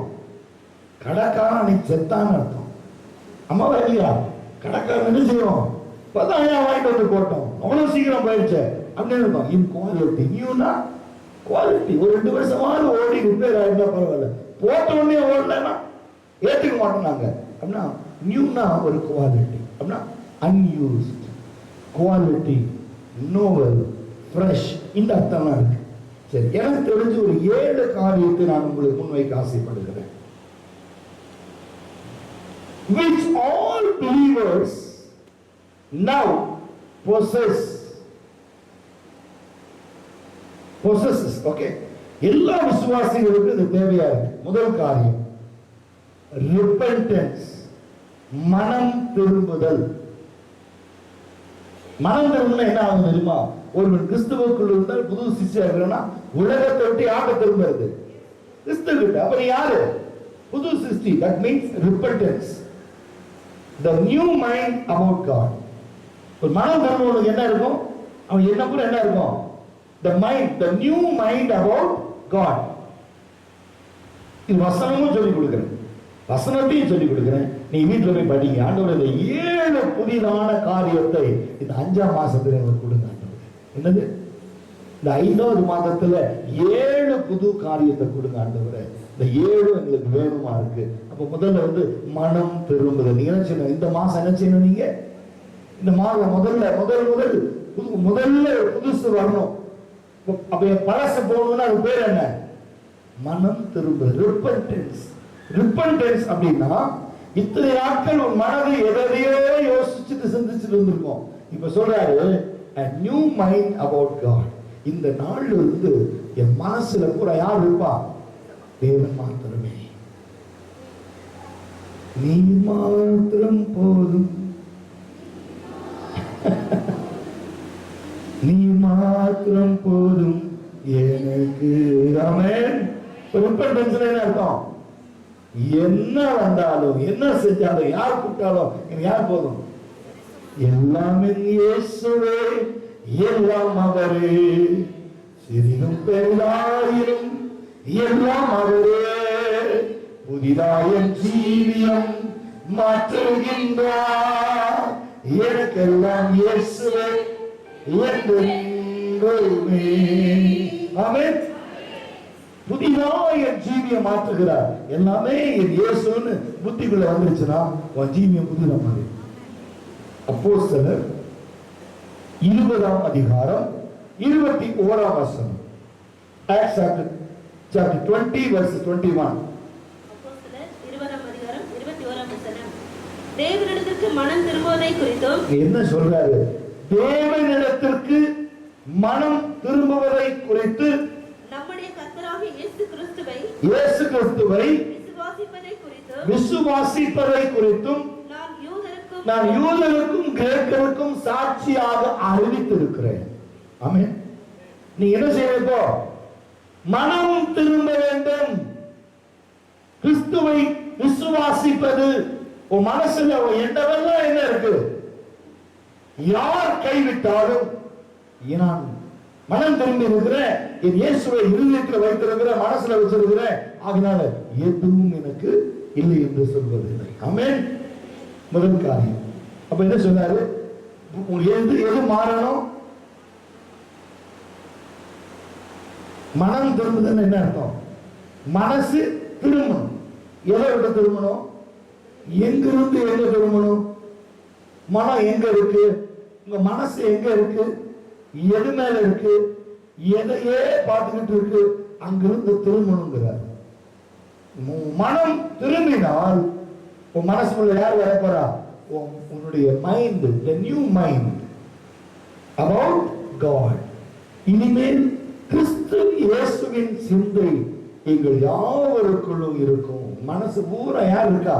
கிறிஸ்து தான். என்னங்க எப்போ வந்தாலும் இயேசு இயேசு இயேசு இயேசுன்னு பாட்டு பாடினா இயேசுவை பத்தி பாடுறீங்க, சாட்சி சொன்னா இயேசுவை பத்தி சொல்றீங்க, என்ன சொன்னாலும் அது யார் வரா? இயேசு. எப்படி இருக்கீங்க? இயேசுடைய கிருபையினால நல்லா இருக்கிறேன். பிள்ளைங்க எப்படி இருக்காங்க? அவர் கொடுத்த அறிவினால நல்லா இருக்காங்க. வீடு எப்படி இருக்கு? அப்படியே பாதுகாப்புல நல்லா இருக்கு. எல்லாமே இயேசுவா? ஆமா. இது எப்ப இருந்து? மனம் திரும்பினது இருந்து.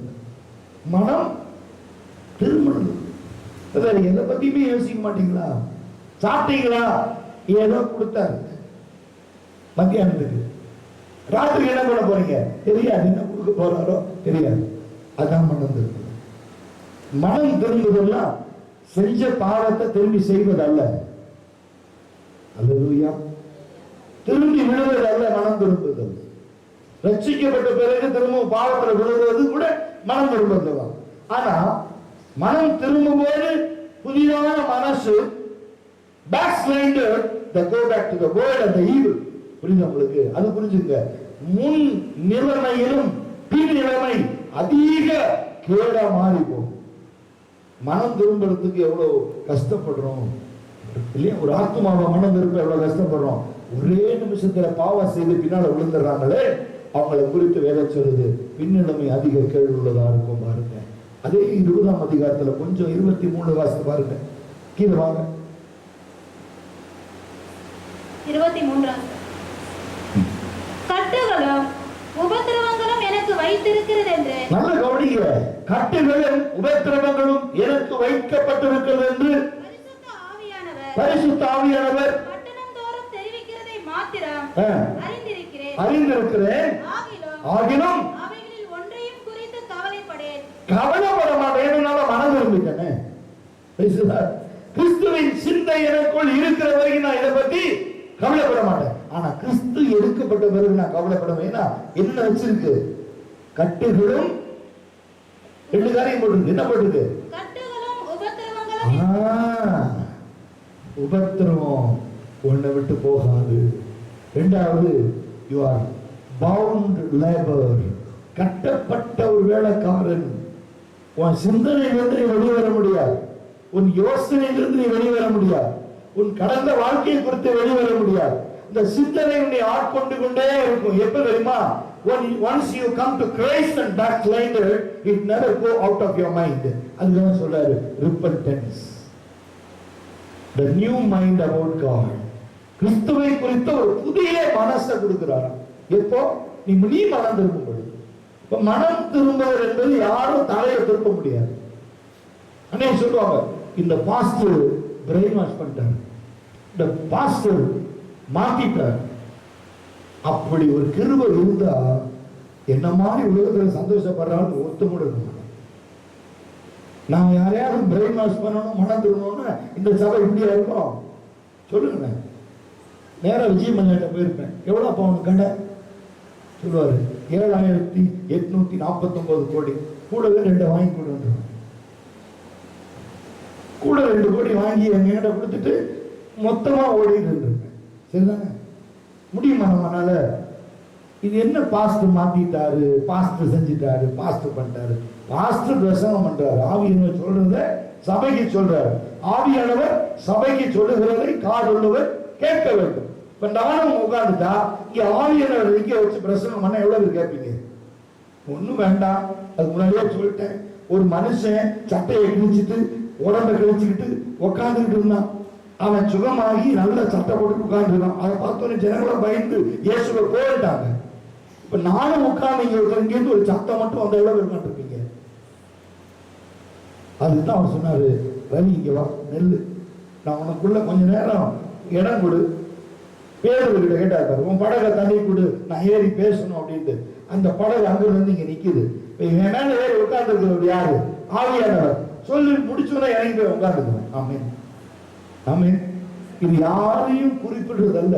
ஆவியானவருக்கு என்னென்ன பேசணும்னு தோணுதோ வாழை கொடுத்துட்டேன், அவர் பேசுறாரு. செவியை கொடுங்க, கேளுங்க. இருதயத்தை கொடுங்க, செய்யுங்க. மனம் கொடுங்க. மண்டைக்குள்ள புது எண்ணம் கிறிஸ்துவை பத்தி வரும். ஆமீன். புது சிந்தை வரும். ஆமீன். இது ஒண்ணு. ஏன்னா டைம் இல்லைனால 7 சொல்லணும்ல. அதுக்கு 2வது பாயிண்ட், ரிப்பெண்டன்ஸ் ஆன உடனே என்ன ஆகுதுன்னா ஜஸ்டிபிகேஷன் ஆகுது. 2வது என்ன ஆகுது? Justification. New state before the Lord. New state before the Lord. Romans 4:25. மனம் திரும்புதல், நியாயப்படுத்துதல். ஜஸ்டிபிகேஷன் நியாயப்படுத்துதல். எது நியாயம் எது அநியாயம் அப்படின்னு நீங்க கவனிக்கணும். நியாயப்படுத்தும். மனம் திரும்புகிறவனுக்கு தான் இது தெரியும். மனம் திரும்பிட்டான்னா அடுத்தது பாருங்க, அவன் செய்யற வேலையில அவன் இருதயம் சொல்லும், நீ செய்யறது சரியில்லை, நீ பேசுறது சரியில்லை, நீ நடக்கிற பாதை சரியில்லை, நீ உட்கார்ந்து இருக்கிற இடம் சரியில்லை, நீ கூட இருக்கிற ஆட்கள், உனக்கு இருக்கிற ஆட்கள் சரியில்லை. ஜஸ்டிபிகேஷன். முதல் என்ன சொல்றாரு? மனம் திரும்பி மனசு புதுசாச்சுன்னா உன் இருதயம் ஜஸ்டிஃபை பண்ணும். இது சரியா, இது தப்பா, இவங்க சரியானவங்களா, இவங்க தப்பானவங்களா, இவங்க நடக்கிற வழி சரியா தவறா, உன்னோடு இருக்கிற ஆட்கள் சரியானவங்களா இல்லையா அப்படிங்கறத சொல்லும். ரோமர் 4:25 வாசித்து பாருங்க. The new state before the Lord, before God, before God, new state before God. அவர் நம்முடைய பாவங்களுக்காக ஒப்பு கொடுக்கப்பட்டும் நாம் நீதிமான்கள்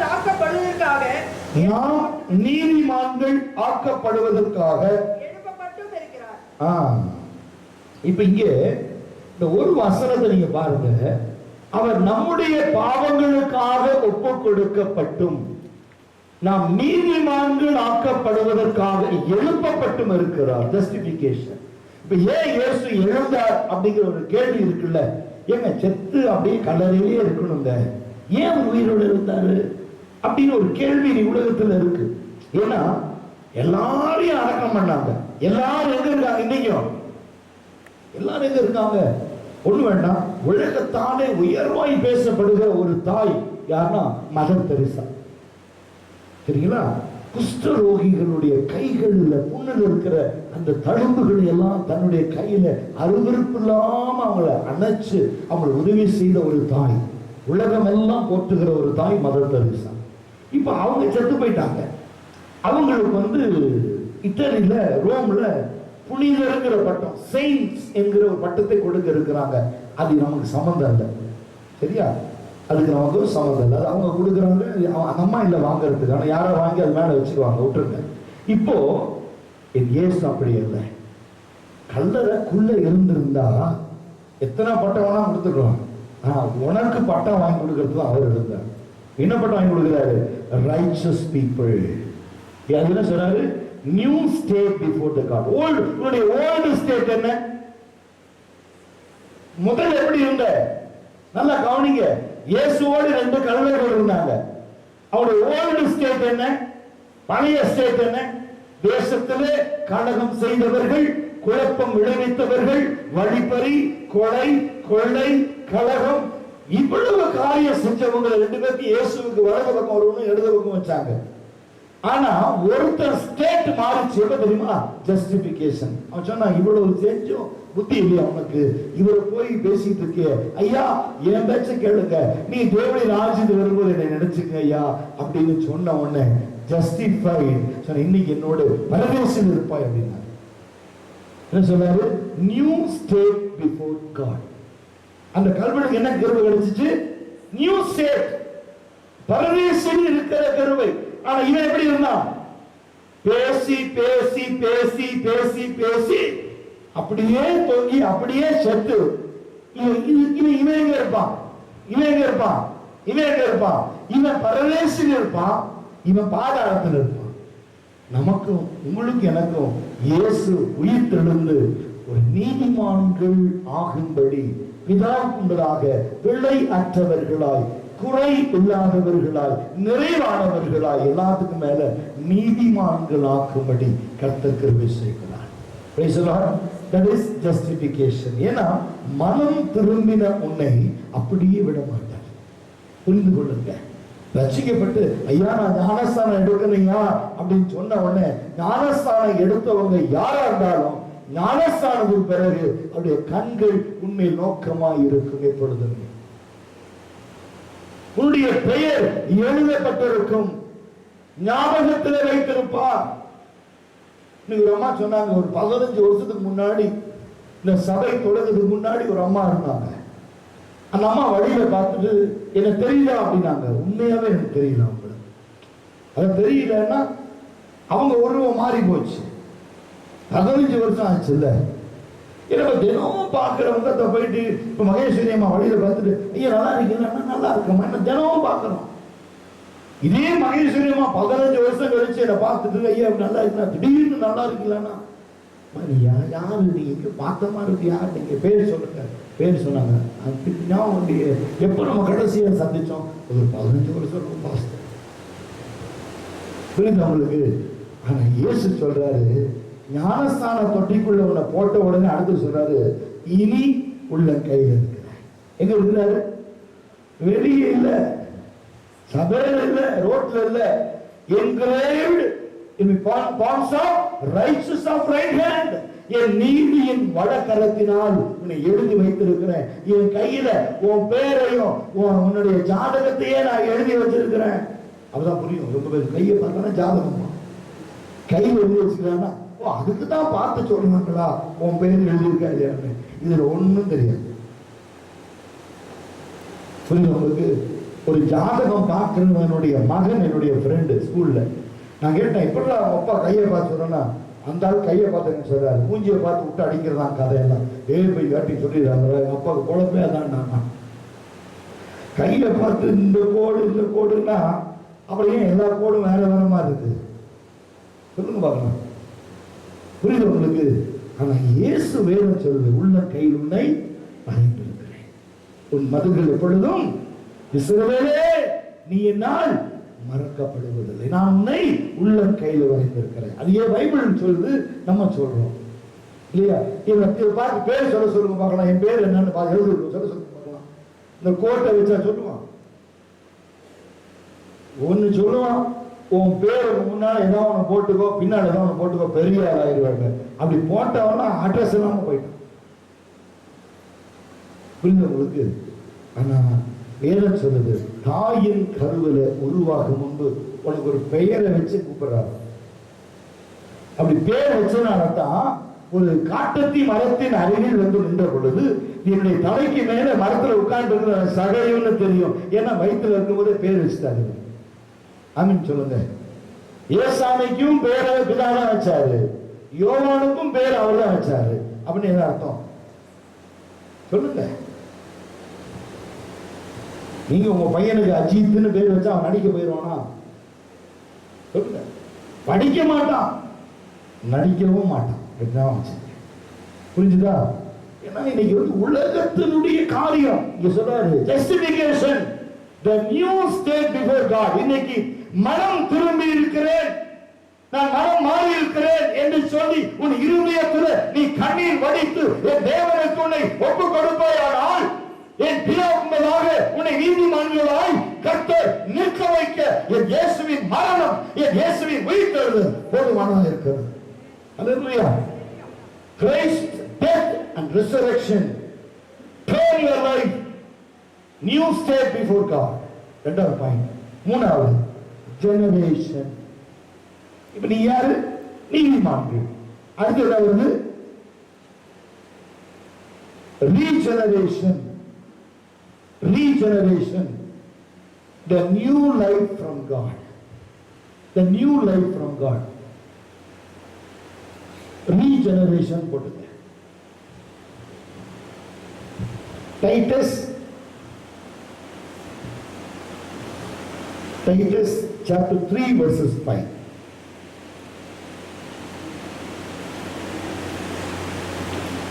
The new life from God. இந்த நாடு உங்க வாழ்க்கை எப்படி மாற போகுது? New life, regeneration. Generation, regeneration. அங்க எப்படி இருப்பாங்க? ஃபர்ஸ்ட் பாயிண்ட் சொன்ன, ஒரு மனுஷன் மனம் திரும்பின உடனே மனம் திரும்பினவர்களுடைய வாழ்க்கை என்ன பண்றாரு? ஜஸ்டிஃபை பண்றாரு. எப்படி ஜஸ்டிஃபை பண்றாரு? முன்னால எப்படி இருந்த, இப்ப எப்படி இருக்கு? ஜஸ்டிஃபிகேஷன் நடக்குது. மனம் திரும்புவதற்கும் ரீஜெனரேஷனுக்கும் நடுவுல ஜஸ்டிஃபிகேஷன். அப்படின்னா சும்மா வந்து கொய்யோ தெரியாம கொடுத்துட்டு அந்த கிருபையை தெரியாம ஆசீர்வாதத்தை கொடுத்துட்டேன்னு சொல்ல மாட்டாரு. ஜஸ்டிஃபிகேஷன் பண்றாரு, ஜஸ்டிஃபை பண்றாரு. எப்படி ஜஸ்டிஃபை பண்றாரு? இவங்க இதை கொடுத்தா மென்மையா என் நாமத்தை மகிமைப்படுத்துவாங்க அப்படின்னு அவருக்கு தெரியும். அப்படி கொடுத்த ஜஸ்டிஃபிகேஷன் பண்ண உடனே the new state before the Lord, உடனே சொல்றாரு, உங்க வாழ்க்கை, உங்க பாரம்பரியம், உங்க வரலாறு என்ன? ஒரு எக்ஸாம்பிள் சொல்றேன். இப்போ ஆபிரகாமுடைய தகப்பனார் பேர் என்ன? தேராகு. இப்போ தேராகு அப்படிங்கிறது ஆபிரகாமுடைய, தேராகுடைய ஜெனரேஷன் யாரு? Abraham, Terah, Abraham. இப்ப ஆபிரகாமுக்கும் தேராகுக்கும் நடுவுல ஒரு ஜஸ்டிஃபிகேஷன் நடந்துச்சு. Abraham attended repentance. repentance அப்புறம் justification. justification அப்புறம் 12வது அதிகாரம் முதல் வசனத்துல என்ன சொல்றாரு? regeneration. ஆபிரகாமே, நீ உன்னுடைய ஜஸ்டிஃபை பண்ணன, உங்க அப்பா விக்கிரகத்தை விட்டு வர மாதிரி இல்ல, நீ வந்து வெளிய, நான் உன்னை பெரிய ஜாதி ஆக்குவேன், புதிய ஜாதி ஆக்குவேன். வானத்து நட்சத்திரத்தை பாரு, கடற்கரை மலையத்தின பாரு, ரீஜெனரேட் பண்றேன், உன்னைய ரீஜெனரேட் பண்றேன். இனிமே உனக்குள்ள இருந்து ஒரு பெரிய ஜாதி எழுங்க போகுது. You are the not a generation, regeneration. Praise the Lord. அது சொல்றாரு, a new life from God. ஆபிரகாமுக்கு என்ன வாழ்க்கை இருந்துச்சு? ஒரு புதிய வாழ்க்கை. எப்போ? கீழ்ப்படிந்த பொழுது. தகப்பன் வீட்டை விட்ட பிறகு, தகப்பன் வீடுங்கிறது விக்கிரக ஆராதனை, அதை விட்ட பிறகுதான் ஆபிரகாம் கர்த்தர் சொன்ன தேசத்துக்கு போகிறான். அங்க போய் பார்த்தோன்னே, சிச்சுவேஷனை பார்த்தோன்னே விழுகிறோம், வேற இடத்துக்கு சுயத்தின்படி செய்கிறோம். அப்புறம் திரும்பி இழுக்கிறாரு. இவன் அப்பப்போ மாறிடுவானோ அப்படின்னு சொல்லி இந்த ஜெனரேஷனை கொஞ்சம் இழுக்கிறாரு. எப்படி இழுக்கிறாரு? இப்பவே இவனை கொடுக்க கூடாது, இவனை கொஞ்ச நாளைக்கு இவனை சோதிச்ச பிறகு கொடுக்கலாம்னு சொல்லி மாமிசம் செத்து போயிடுச்சு. இப்ப கர்த்தர் கொடுக்கிறார். என்ன கொடுக்கிறாரு? ஒரு சந்ததி. ஆபிரகாமின் தேவனும் ஈசாக்கின் தேவனும் யாக்கோபின் தேவனும் யோசேப்பின் தேவனுமாய் நமக்கு தேவனா இருக்கிறார். என்னுடைய முற்பிதா யாருன்னா தைரியமா சொல்லுவேன் ஆபிரகாம் அப்படிம்பேன். தேவராக அவன் தாத்தா தேவராஜ சொல்ல மாட்டேன். ஏன்னா அவர் விற்கிறது ஆராய்ச்சி செய்யறவர். தேவராஜுக்கும் ஆபிரகாமுக்கு நடுவில் ஒரு ஜஸ்டிபிகேஷன். புரியுதா? Oh, each and every life there is a justification. புரிஞ்சுங்க. சொல்லுவான், ஏன் இதை செய்யறேன்னா அது வராதா, அது வரல வராதா, விட்டா தாங்க கிருபை. ஜஸ்டிபிகேஷன் பண்ணாதான் ரீஜெனரேஷன். அது வரைக்கும் நீ வாழ்க்கையில அப்படியே தான். இதுக்கு டைட்டஸ் 3:5 வாசித்து பாருங்க. தீத்து 3ஆம் அதிகாரம் 5ஆம் வசனம். நாம் செய்த நீதியின் கிரியைகளின் நிமித்தம் ரட்சியாமல் தமது இரக்கத்தின்படியும் இது என்ன முழுக்குனா என்ன? மறு ஜென்ம முழுக்கினாலும் பரிசுத்த ஆவியினுடைய புதிதாக்குதலினாலும் என்னை ரட்சித்திருக்கிறார். ஆமென் சொல்லுங்களேன். ரீஜெனரேஷன் எப்ப வருது? நீ செய்த நீதியின் கிரியை அல்ல, உன் ஜெபம் அல்ல, உன் உபவாசம் அல்ல, நீ செய்யற எந்த காரியமும் உன்னை திரும்பி ஒரு பெரிய ஜெனரேஷனா பேர் சொல்ற மாதிரி வராது. எப்ப வரும்? என்ன சொல்றாரு? மறு ஜென்ம முழுக்குன்னு அர்த்தம். ரீபேப்டிசம் அப்படின்னு என்ன அர்த்தம்? எப்படின்னு அர்த்தம் அப்படின்னா, ஏற்கனவே நீ செய்த கிரியைகளிலிருந்து மறித்துதான் புதிதாக்கப்பட்டிருக்க. புதிதாக்கப்பட்ட பிறகு விழுந்துட்டேன்னா மறு ஜென்மம் முழுக்கினாலும் அது சொல்றாரு பரிசுத்த ஆவியின் புதிதாக்குதலினாலும். That means yesterday நான் சொன்னபடி positive spirit. என்னது? There is two spirit in the world. நேற்று நான் சொன்னேன் பைபிள் காலேஜில் நெகட்டிவ் ஸ்பிரிட், பாசிட்டிவ் ஸ்பிரிட். உங்களை எப்படி புதிதாக்குறாரு? என்ன ஆவியினாலே? பரிசுத்த ஆவியினாலே புதிதாக்கப்படுறது. புதுசு பரிசுத்த ஆவி மட்டும்தான் உன்னை புதிதாக்கும், வேற எதுவுமே புதிதாக்காது. என்ன ஏற்கனவே இயேசுவின் ரத்தம் உன்னை புதுசாக்கிடுச்சு. ஆனா நீ என்ன செஞ்ச? இயேசுவின் ரத்தத்துல கழுவப்பட்ட நீ என்ன செஞ்ச? திரும்பவும் பாவத்துல விழுந்த. இப்ப உன்னை திரும்ப இயேசுவின் ரத்தம் கழுவிட்டே இருக்குமா? நீ விழுந்துகிட்டே இருப்ப, அந்த ரத்தம் கழுவிட்டே இருக்குமா? பாவம் செய்யறது தொட்டியில் விழுகிறது, பாவம் செய்யறது தொட்டியில் விழுகிறது. அதுதான் சொல்றாரு. இனி ஒரே ஒரு ஞானஸ்தானம் மட்டும்தான் இருக்கு, ரெண்டு ஞானஸ்தானம் இல்லை. அந்த நாட்கள்ல பாவம் செய்யும் போதெல்லாம் கைக்கு கிடைச்ச ஆட்டையோ மாட்டையோ பலி கொடுத்துட்டா இவன் பாவம் மன்னிக்கப்பட்டுச்சு. ஆனா கிறிஸ்து உனக்காக ஒரே தினம் பலியிடப்பட்டார். அதோட ஞானஸ்தானம் என்பது ஒன்றுதான். ரெண்டு ஞானஸ்தானம் இருந்துச்சு. அவன் எடுத்தவனா இருந்தா அவனுடைய கழுத்துல எந்திர கல்லை கட்டி நடு சமுத்திரத்துல, அது கரையில கூட இல்ல, தப்பிச்சு ஓடி வந்துடும். நடு சமுத்திரத்துல போடுன்னு பைபிள்ல இருக்கா இல்லையா? ரெண்டு ஞானஸ்தானம் எடுத்தவன் கழுத்துல என்ன கட்டணுமா? எந்திர கல். என்ன தெரியுமா? நீங்க இஸ்ரேல் யாரா போயிருந்தீங்கன்னா கேட்டு பாருங்க. அந்த ஒலிவ எண்ணெயை அரைப்பதற்காக ஒரு வட்டமா ஒரு கல், பெரிய கல் இப்ப கூட இருக்கு. இங்க எண்ணெய் மிஷின் எண்ணெய் எடுக்கிற நடக்கல்ல இருந்து எண்ணெய் எடுக்கிறாங்கல்ல, கடலையை போட்டிருப்பாங்க, பள்ளமா அப்படி இருக்கும். அந்த கடலையை போட்டுருவாங்க. அந்த பள்ளத்துக்கு கரெக்டா ஃபிட் பண்ற மாதிரி ஒரு பெரிய ரோடு இருக்கும், பெரிய கல் இருக்கும். அதை மாடுகள் இழுத்து தூக்கிட்டே இருக்கும். அப்ப இந்த அரைக்கப்பட்ட உடனே அது வந்து எண்ணெய்கள் வழிந்து ஓடும். சின்ன சின்ன துவாரம் இருக்கும், ஃபில்டர். அது வந்து எண்ணெய்கள் வழிந்து அந்த கீழே இருக்கிற பாத்திர தொட்டியில போய் சேரும். இந்த மாடு சுத்திக்கிட்டே இருக்கும் பாருங்க. அந்த கல்லை கழட்டிட்டு வந்து கிட்டத்தட்ட தெரிஞ்சு ஒரு 500 கிலோ இருந்து 700 கிலோ இருக்கும் அந்த கல். அந்த கல்லை கழுத்துல போட்டு சமுத்திரத்துல இங்கிருந்து ஒரு கப்பல்ல இவனை கொண்டு போய் ஏற்றி சமுத்திரத்து நடுவுல வந்தோன்னா சுத்தி சுத்தி பார்க்கணும், எல்லா பக்கமும் தண்ணியா இருக்கும் பாருங்க. அங்க வச்சு உன்னை தள்ளி விட்டுருவேன். ரெண்டாவது ஞானஸ்தானமா இந்த மூணாவது ஞானஸ்தானம் முழு வெளியே வராது. புரிஞ்சுங்களா உங்களுக்கு? அப்ப ரெண்டு ஞானஸ்தானம் இது ஒண்ணுதான். ஏன் சொன்னாருன்னா, தப்பு செஞ்சவனே ஓடி போய் இறங்கிட்டு பாப்பா பாஸ்டர் நானே முடிய இருந்துச்சாங்கன்னு நினைச்சிடும். அது சொன்னாரு, பிதா குமாரன் பரிசுத்த ஆவியின் நாமத்தினாலே ஞானஸ்நானம் கொடு அப்படின்னு சொல்லிட்டு நிறைய கேள்வி கேட்கிறது. ஞானஸ்நானத்துக்கு முன்னால செய்த பாவங்கள் மன்னிக்கப்படுகிறது, ஞானஸ்நானத்துக்கு பின்னால செஞ்ச பாவத்திற்கு இங்கே சொல்றாரு ஆவி, பரிசுத்த ஆவியின் புதிதாக்குதல். அண்டர்ஸ்டாண்ட் உங்களுக்கு? மூணாவது காரணம் சொன்ன ரீஜெனரேஷன். உங்களுடைய ஜெனரேஷனா இருந்த பாவத்தை இயேசுவின் ரத்தம் கழுவுச்சு. இப்போ திரும்பிய பாவம் செஞ்சு உன்னுடைய ஜெனரேஷனுக்குள்ள போனதுனால ரீஜெனரேஷன் ஆக்குறதுக்கு இயேசு கிறிஸ்துவின் ரத்தம் அல்ல, ஆவியின் புதிதாக்குதல்.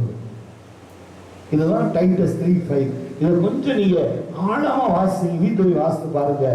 நீங்க 4 வாசித்து பாருங்க, இன்னும் கொஞ்சம் விளங்கும். 6 வாசித்து பாருங்க, ரொம்பவே விளங்கும். பாருங்க, வாசிங்க சீக்கிரம் சீக்கிரம். 3ஆம் அதிகாரம் 4ஆம் வசனம். நம்முடைய இரட்சகராகிய தேவனுடைய தயையும் மனுஷர் மேலுள்ள அன்பும் பிரசன்னமான தயவும் மனுஷர் மேலுள்ள அன்பும் பிரசன்னமான போது நாம் செய்த நீதியின் கிரியைகளின் நிமித்தம் நம்முடைய நீதியின் கிரியையின்படி ரட்சியாமல் தமது இரக்கத்தின்படியே மறு ஜென்மம் முழுக்கினாலும் பரிசுத்த ஆவியினுடைய புதிதாக்குதலினாலும் நம்மை ரட்சித்தார். கிருபையினாலே என்கிற நம்பிக்கையின்படி சுதந்திரராகத்தக்கதாக அந்த பரிசுத்த ஆவி, எந்த பரிசுத்த ஆவிய உங்களை புதிதாக்கினால அந்த பரிசுத்த ஆவியினாலே நம்மேல் சம்பூரணமாய், கொஞ்சம் நெஞ்சமா இல்ல, சம்பூரணம்னா முழுமையா உன் மேல பொடிய நினைக்கிறாரு. இது எத்தனாவது பாயிண்ட்? எத்தனாவது பாயிண்ட்? 3வது. 4வது பாயிண்ட் எழுதி கொள்ளுங்க. கன்வர்ஷன். இப்ப என்ன ஆகுது? இப்போ ரீஜெனரேஷன் ஆன உடனே இப்பதான் கன்வர்ஷன் ஆகுது. Conversion, the new attitude toward God. Matthew chapter 18 verses 3. Conversion, the new attitude towards God. Matthew 18:3. மத்தேயு 18:3. மத்தேயு 18வது அதிகாரம் 3வது வசனம். நீங்கள் மனம் திரும்பி பிள்ளைகளை போல் ஆகாவிட்டால். இப்ப என்ன சொல்றாரு? முதல்ல என்ன சொன்னாரு? ரிப்பெண்டன்ஸ். மனம் திரும்பி ஜெனரேஷன் பிள்ளைகளை போல, ரீஜெனரேஷன் போல ஆகாவிட்டால் பரலோக ராஜ்யத்தில் பிரவேசிக்க மாட்டீர்கள் என்று மெய்யாகவே உங்களுக்கு சொல்லுகிறேன். அடுத்தது, ஆகையால் இந்த பிள்ளையை போல தன்னை தாழ்த்துகிறவன். கன்வர்ஷன்ங்கிற வார்த்தைக்கு என்ன அர்த்தம்? கன்வர்ஷன் அப்படின்னா தாழ்த்துவது, மேன்மை பாராட்ட ஒன்றுமில்லை. நாகமானா இருந்தாலும், சீரிய தேசத்து படை தலைவராக இருந்தாலும், அவன் சொல்றான் எங்க ஊர்ல இல்லாத நதிகளோ ஆறுகளோ நான் சொன்னா அப்படியே வெட்டி ஒரு கேனல், ஒரு வாய்க்காலையே திருப்பிடுவாங்க. அவ்வளவு அதிகாரம் உள்ள மனுஷனா என்ன போய் இந்த யோர்தான்ல போய் உழுக சொல்லிட்டான் இந்த மனுஷன் என்று சொல்லுகிறதல்ல.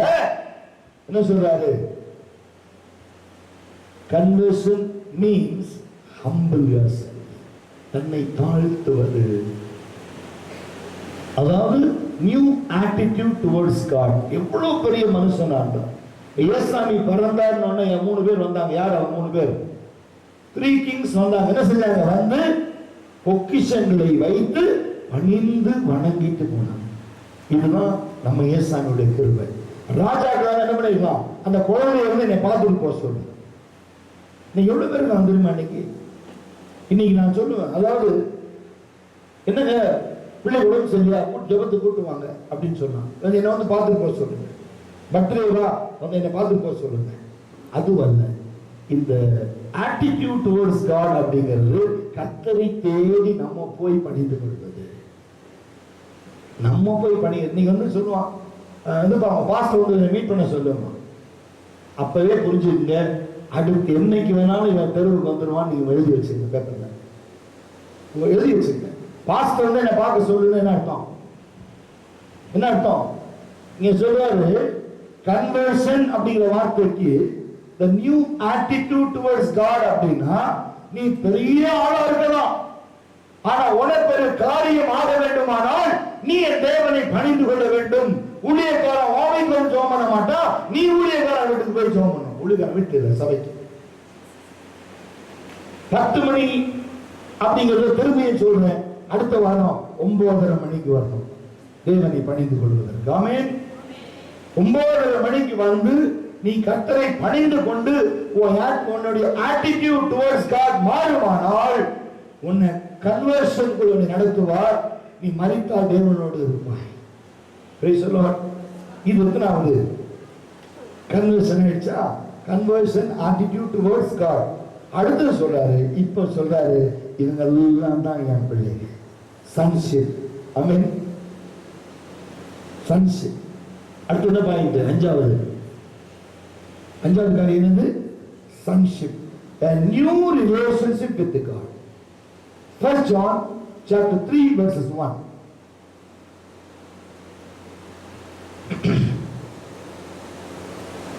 யோவான் 3வது அதிகாரம் முதல் வசனம். டேஷ் வராதீங்க. One word, sonship, one word. பிள்ளைகள் ஆகும்படி. பிள்ளைகள் சன்ஷிப் அப்படிங்கிறது வந்து பிள்ளைகள். பொம்பளை பிள்ளை ஆம்பளை பிள்ளைன்னு அப்படி கிடையாது. உங்களுக்கு எத்தனை பிள்ளைகள்னு கேட்ட சொன்னோம், 2 பையன் 2 பிள்ளை. எத்தனை பிள்ளைங்க? 4 பேர் சொல்லவே மாட்டான். இவனே பிரிக்கிறான். ஆனா கர்த்தருடைய பார்வையில ஆண் என்றும் பெண் என்றும் இல்லை, இல்லையா? எல்லாரும் ஒன்றாக இருக்கிறோம் அப்படின்னு சொல்லும் போது don't ever bring anything. It is a new relationship with God. 1 John chapter 3 verses 1. வாசிங்க. 1 யோவான் 3வது அதிகாரம் முதல் வசனம். நாம் தேவனுடைய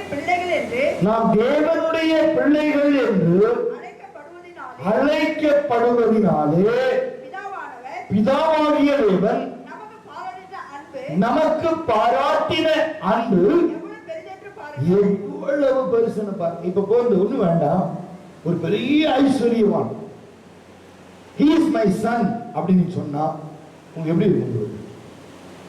உங்களுக்கு எப்படி இருக்கும்னு சொல்லுங்க. சந்தோஷமா இருக்குமா துக்கமா இருக்குமா? சந்தோஷமா இருக்கும் இல்லையா? ஆனா பெரிய ஆள்னா நான் சொல்றது பில்லிகிரிடம், ரெனால்ட் போங்கே, அந்த மாதிரி ஆட்களை சொல்றேன். பெரிய ஆள் நீங்க வேற யாரும் நினைச்சுக்காதீங்க.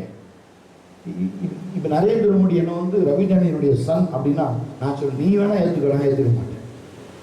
நீ கிறிஸ்துவை ஏற்றுக்கோ, நான் உன்னை ஏத்துக்கிறேன். ஆமாவா இல்லையா? சொல்லுங்க. எவ்வளவு பெரிய ஆளா இருந்தாலும் கிறிஸ்துவை ஏற்றுக்கொள்ளனா நான் ஏத்துக்க மாட்டேன். நீங்க எப்படி? நீங்க ஏத்துக்கிறீங்க இல்லையா? பெருமை எங்க இருக்கு தெரியுமா? கிறிஸ்துவுல தாங்க மேன்மையே இருக்கு. என்ன வந்து மகன் அப்படிங்கும் போது ரொம்ப சந்தோஷப்படுங்க. ரட்சிக்கப்படாத ஒரு ஆளு, கிறிஸ்துவுக்கு விரோதமான ஒரு ஆளு, கிறிஸ்துவை அறிவிக்காத ஒரு ஆளு உங்களை பார்த்து உன்னை நான் மகனா ஏற்றுக்கொள்ளுகிறேன் அப்படின்னு என்ன செய்வீங்க?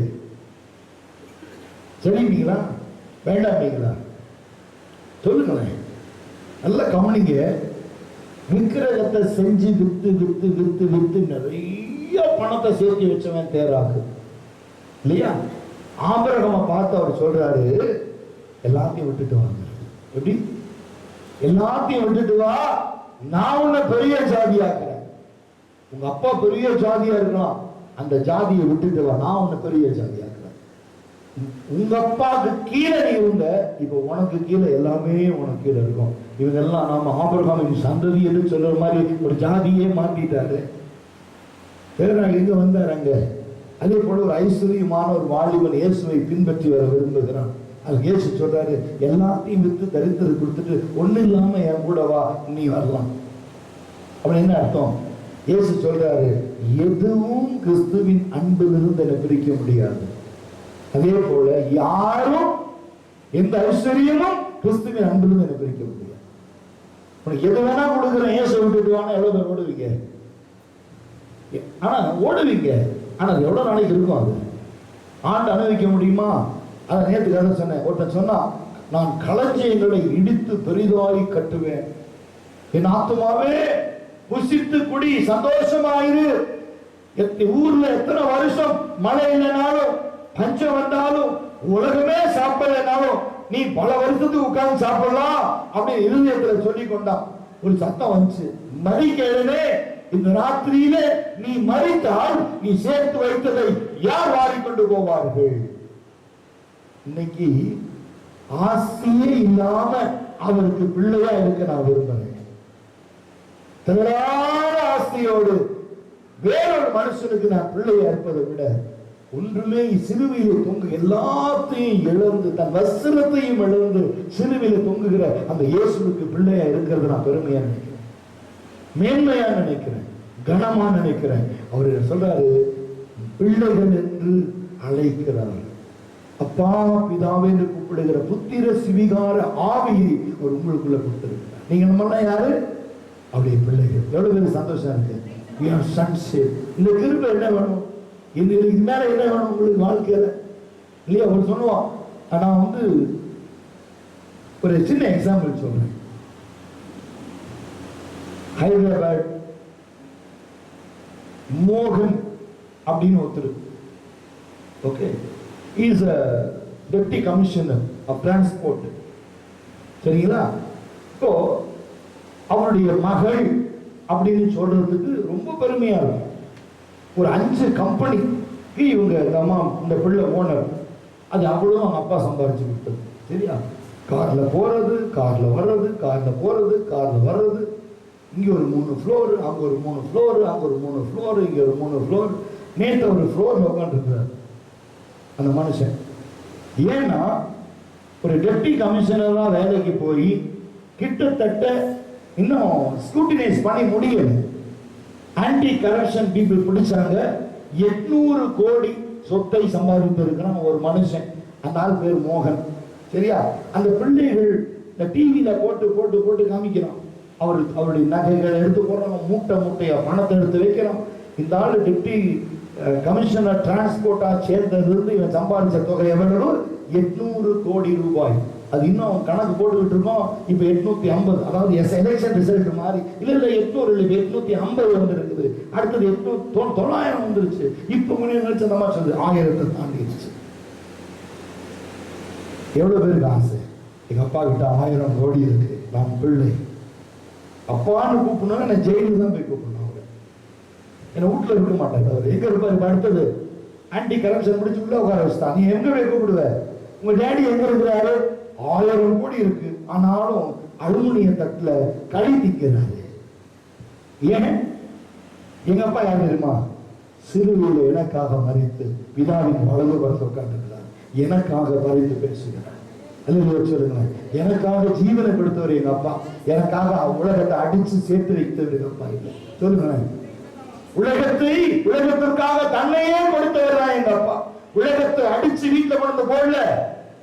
மனுஷன் அடிச்சு சாப்பிடுகிற சுவாபம் என் தகப்பனுக்கு இல்ல. என் தகப்பன் எனக்காக ஜீவனை கொடுத்தவர், உனக்காக ஜீவனை கொடுத்தவர். அந்த அப்பாவுக்கு பிள்ளையா இருக்கணும்னா ஒரு கிருபை வேணும். முதல்ல சொன்னாரு, ஒரு மனம் திரும்புதல், ஒரு நியாயம், ஒரு புதிய சந்ததி, ஒரு மனமாற்றம். அப்பதான் பிள்ளைகள் ஆக முடியும். அடுத்து சொல்றாரு, பிள்ளை ஆயிட்டு அப்பாவுக்கு ஏற்ற சுவாபம் வரணும். That means sanctification.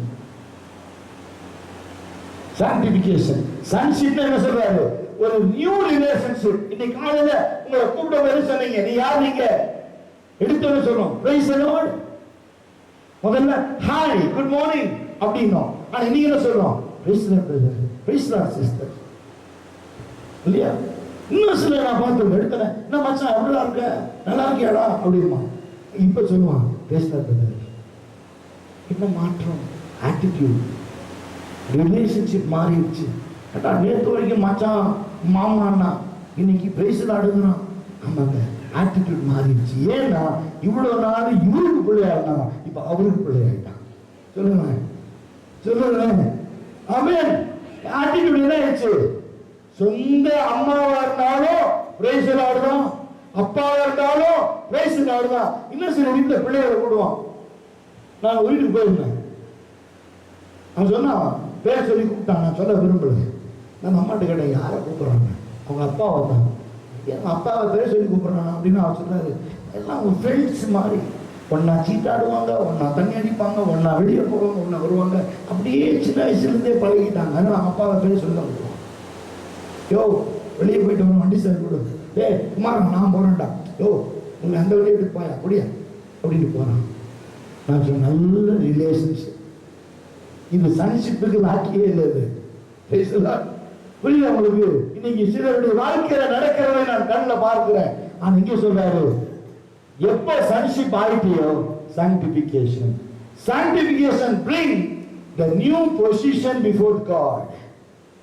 Sanctification bring the new position. Praise the Lord. The new position. But sanctified people எல்லாமே the sonship ஆன உடனே sanctification ஆகுது. The sanctification ஆன உடனே ஒரு புது பொசிஷன் கொடுக்குறாங்க. என்ன சொல்றாரு தெரியுமா? உங்களை மகனா இருந்த உடனே கர்த்தர் ஆசாரியனும் லேவியனுமாய் கர்த்தர் மாற்றுகிறார். ஜூட் 1 எடுத்து பாருங்க. ஜூட் 1 யூதா நம்பர் 1 முதல் அதிகாரம் முதல் வசனம். இயேசு கிறிஸ்துவினுடைய ஊழியக்காரனும் இயேசு கிறிஸ்துவின் என்னது ஊழியக்காரனும் யாக்கோபனுடைய சகோதரனுமாய் இருக்கிற யூதா பிதாவாகிய தேவனாலே பரிசுத்தமாக்கப்பட்டவர்களும் என்ன சொல்றாரு? sanctified பரிசுத்தமாக்கப்பட்டவர்களும் இயேசு கிறிஸ்துவினாலே காக்கப்பட்டவர்களுமாகிய sonship காக்கப்பட்டவர்களுமானே அழைக்கப்பட்டவர்களுக்கு கன்வர்ஷன் அழைக்கப்பட்டவர்களுமாகிய எழுதுகிறதாவது உங்களுக்கு இறக்கம் எப்படி கிடைக்குதுன்னா ரீஜெனரேஷன். இறக்கத்தினால ரீஜெனரேஷன் கிடைச்சிருக்கு. அடுத்து சொல்றாரு ஜஸ்டிபிகேஷன். நீ பண்ணதெல்லாம் மன்னிச்சிட்டாரு. சமாதானமும் ரிப்பெண்டன்ஸ். உண்மை இது வந்து உன் கிரியையினால இல்ல, அவன் உண்மையில அன்பினால. எப்படி கொண்டு வர்றாரு பாருங்க ஒரு பிரசங்கத்தை. அப்போ நீங்க எங்க இருந்து எங்க போறீங்க? இப்போ யூதால இருந்து அப்படியே போனீங்கன்னா எப்போ சாங்டிபிகேஷன் சன்ஷிப் ஆனவர்கள், எப்போ சன்ஷிப் கன்வர்ஷன், எப்போ கன்வர்ஷன் நியூ ஜெனரேஷன், எப்போ new generation justification, when the justification repentance. praise the Lord. இப்போ அப்படி சொன்னீங்கன்னா தான் இந்த ஆராதனை முழுமையடையும். praise the Lord. இத கடைசி ஒன்று முடிச்சிடுறேன். glorification, new place with God. glorification.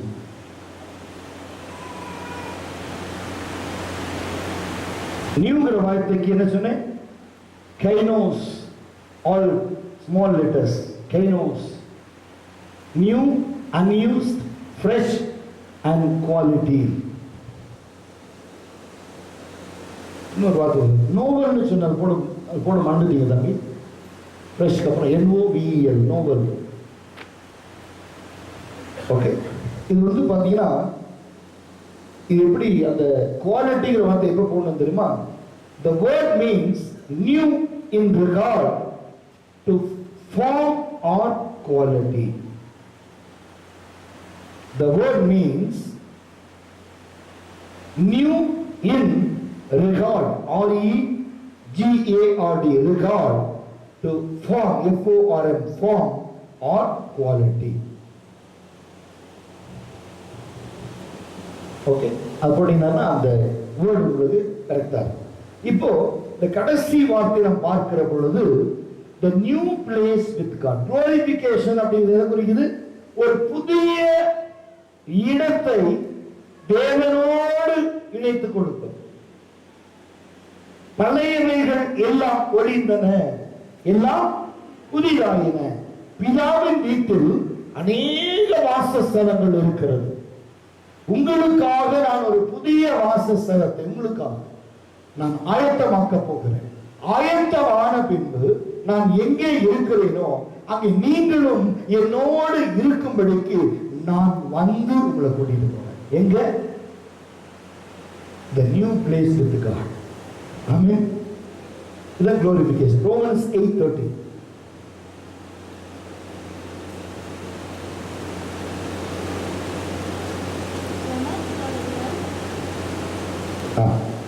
8:30 வாசி. 8:30.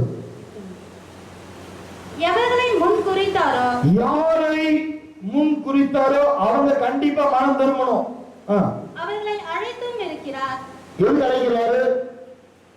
ஜஸ்டிபிகேஷன் பண்றதுக்கு அழைக்கிறாரு. யாரை அழைத்தாரோ அவங்கள ரீஜெனரேஷன் பண்றாரு. வாசிங்க.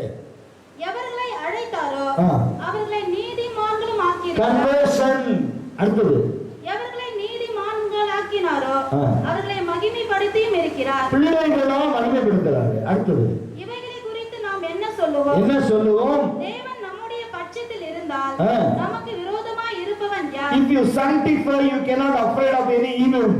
Amen. Because we sanctified, evil cannot enter. யோபுவை சுத்தி ஏன் கர்த்தர் வேலி அடிச்சார்னா because sanctified. Job sanctified. உத்தமனும் நீதிமானும் சன்மார்க்கனும் கடவுளுக்கு பயந்து ஜீவிக்கிறமான ஒரு மனிதன் யோபு. அவனை சுற்றிலும் கர்த்தர் வேலி அடைத்தார். கர்த்தர் சித்தம் இல்லாம ஒருவனும் உன்னை தொட முடியாது. ஏன்னா God sanctified you. Fence around you. Sanctification na fence around you. உன்னை சுற்றிலும் பாதுகாப்பு தான் அந்த பரிசுத்தம். பரிசுத்தம்ங்கிறது கிறிஸ்துவனுக்கு பெரிய பாதுகாப்பு. ரொம்ப பேருக்கு தெரியாது. பரிசுத்தம் என்கிற பாதுகாப்பு இல்லைன்னா எந்த பிசாசு வேணாலும் உன்னை தொடும், எந்த பிசாசு வேணாலும் உன் மனசை கடைக்கும், எந்த பிசாசு வேணாலும் உன்னை தொல்லை பண்ணும். எது வேணாலும் எப்போதுமே வாழ்க்கையில நிம்மதியற்றவளா இருப்ப. ஏன்னு சொன்னா அந்த பரிசுத்தத்தை எடுத்துருவான் பிசாசு. ஏன்னா வேற சொல்லுது, பரிசுத்தம் இல்லாமல் ஒருவன் ஒரு கால தேவனை தரிசிக்க முடியாது. அப்ப அவன் எதை அவனை தொடுவான் தெரியுமா? அவனை எதையும் தொட மாட்டான். உனக்கு தெரியாமையே உங்க பரிசுத்தம் உங்கள்கிட்ட இருந்து போயிடும். பரிசுத்தம் போயிடுச்சுன்னா பரிசுத்தம் இல்லாத இடத்துல ஆவியானவர் இருப்பாரு. அவர் பேர் என்ன? அவர் பேரு பரிசுத்த ஆவியானவர். பரிசுத்த வேதாகமும், பரிசுத்த தேவன், பரிசுத்த ஆவியானவர், பரிசுத்த வார்த்தை எல்லாமே பரிசுத்தம். ஹோலி ஹோலி ஹோலி இல்லையா? அப்படி இருக்கும்போது பிசாசு உன்னை எதுலையும் உன்னை கொண்டு சிக்க வைக்க மாட்டான். உங்ககிட்ட இருந்த பிடுங்க நினைக்கிறது ஒன்னே ஒண்ணு, அந்த பரிசுத்தம். கழுவப்பட்ட உன்னை திரும்பவும் பாவத்துல அப்படி நுழைச்சு விட்டுட்டான்னா பரிசுத்தம் போயிடும். பரிசுத்தம் போன உடனே you cannot no more called as unseen. No regeneration, no conversion, no sanctification. அப்புறம் glorification கிடையாது. மகிமைப்படவே முடியாது. எப்பொழுதும் வாழ்க்கையில கண்ணீர், எப்பொழுதும் வாழ்க்கையில போராட்டம், எப்பொழுதும் வாழ்க்கையில ஏதாவது ஒரு பிரச்சனை இருக்கும். காலையில இருந்து சாயங்காலத்துக்குள்ள வரும். எழுதி வச்சு இன்னைக்கு பிரச்சனை, நான் பரிசுத்தமா இல்ல, எனக்கு ஒரு பிரச்சனை இல்ல, அதுவே பிரச்சனை தான். ஆமென். பிரச்சனை இல்லைன்னு ஏன் சொல்றேன்? சொல்லுங்க, பிரச்சனை இல்ல. யோசித்து பாருங்க,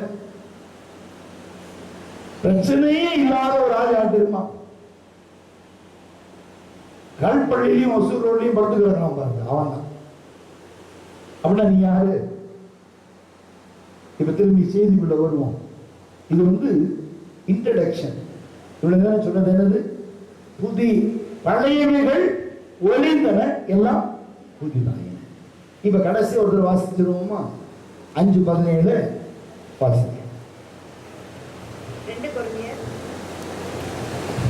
கொரிந்தியர் 5வது அதிகாரம் 17 சீக்கிரம் வாசிங்க. இப்படி இருக்க ஒருவன் கிறிஸ்துவுக்குள் இருந்தால் புது சிருஷ்டியா இருக்கிறான், பழையவைகள் ஒழிந்து போயின, எல்லாம் புதிதாயின. இப்ப எல்லாம் புதிதாயின அப்படின்னு சொல்லும்போது எல்லாம் புதுசாயிடுச்சுன்னா என்ன அர்த்தம்? எல்லாம் புதுசுன்னா என்ன அர்த்தம்? அது உங்களுக்கு விளங்கலையா? தெரியலன்னா கை தூக்க, அது ஒரு எக்ஸ்பிளேஷன் கொடுத்துட்டு ஆமீன் போட்டுருங்க. முடிஞ்சிருச்சு. சரியா? டைம் ஆயிடுச்சு. 10 நிமிஷத்துல பாட்டு பாடி முடிக்கணும். ஓகே. இப்போ 17 புரிஞ்சவங்க ஓகே, புரியலன்னா ஒருத்தர் கை தூக்குனீங்கன்னா 17 என்ன மாறும்னு சொல்லி கொடுக்கணும். பழையவைகள் மாறும், எல்லாம் புதிதாகுதுன்னு என்ன அர்த்தம்? அது விளக்கம் வேணும். 16 வாசிங்க. பழையவைகள் அப்படின்னா என்ன? 16 பாருங்க. Therefore from now on we regard no one according to the flesh. என்ன வருது சொல்லுங்க. ஆகையால் இது முதற்கொண்டு நாங்கள் ஒருவனையும் மாம்சத்தின்படி அறியோம், மாமிசத்தின்படி அறியோம். நாங்கள் கிறிஸ்துவையும் மாமிசத்தின்படி அறிந்திருந்தாலும் இனி ஒருபோதும் மாமிசத்தின்படி கிறிஸ்துவை நாங்க அறியல. அப்புறம் இப்படி இருக்க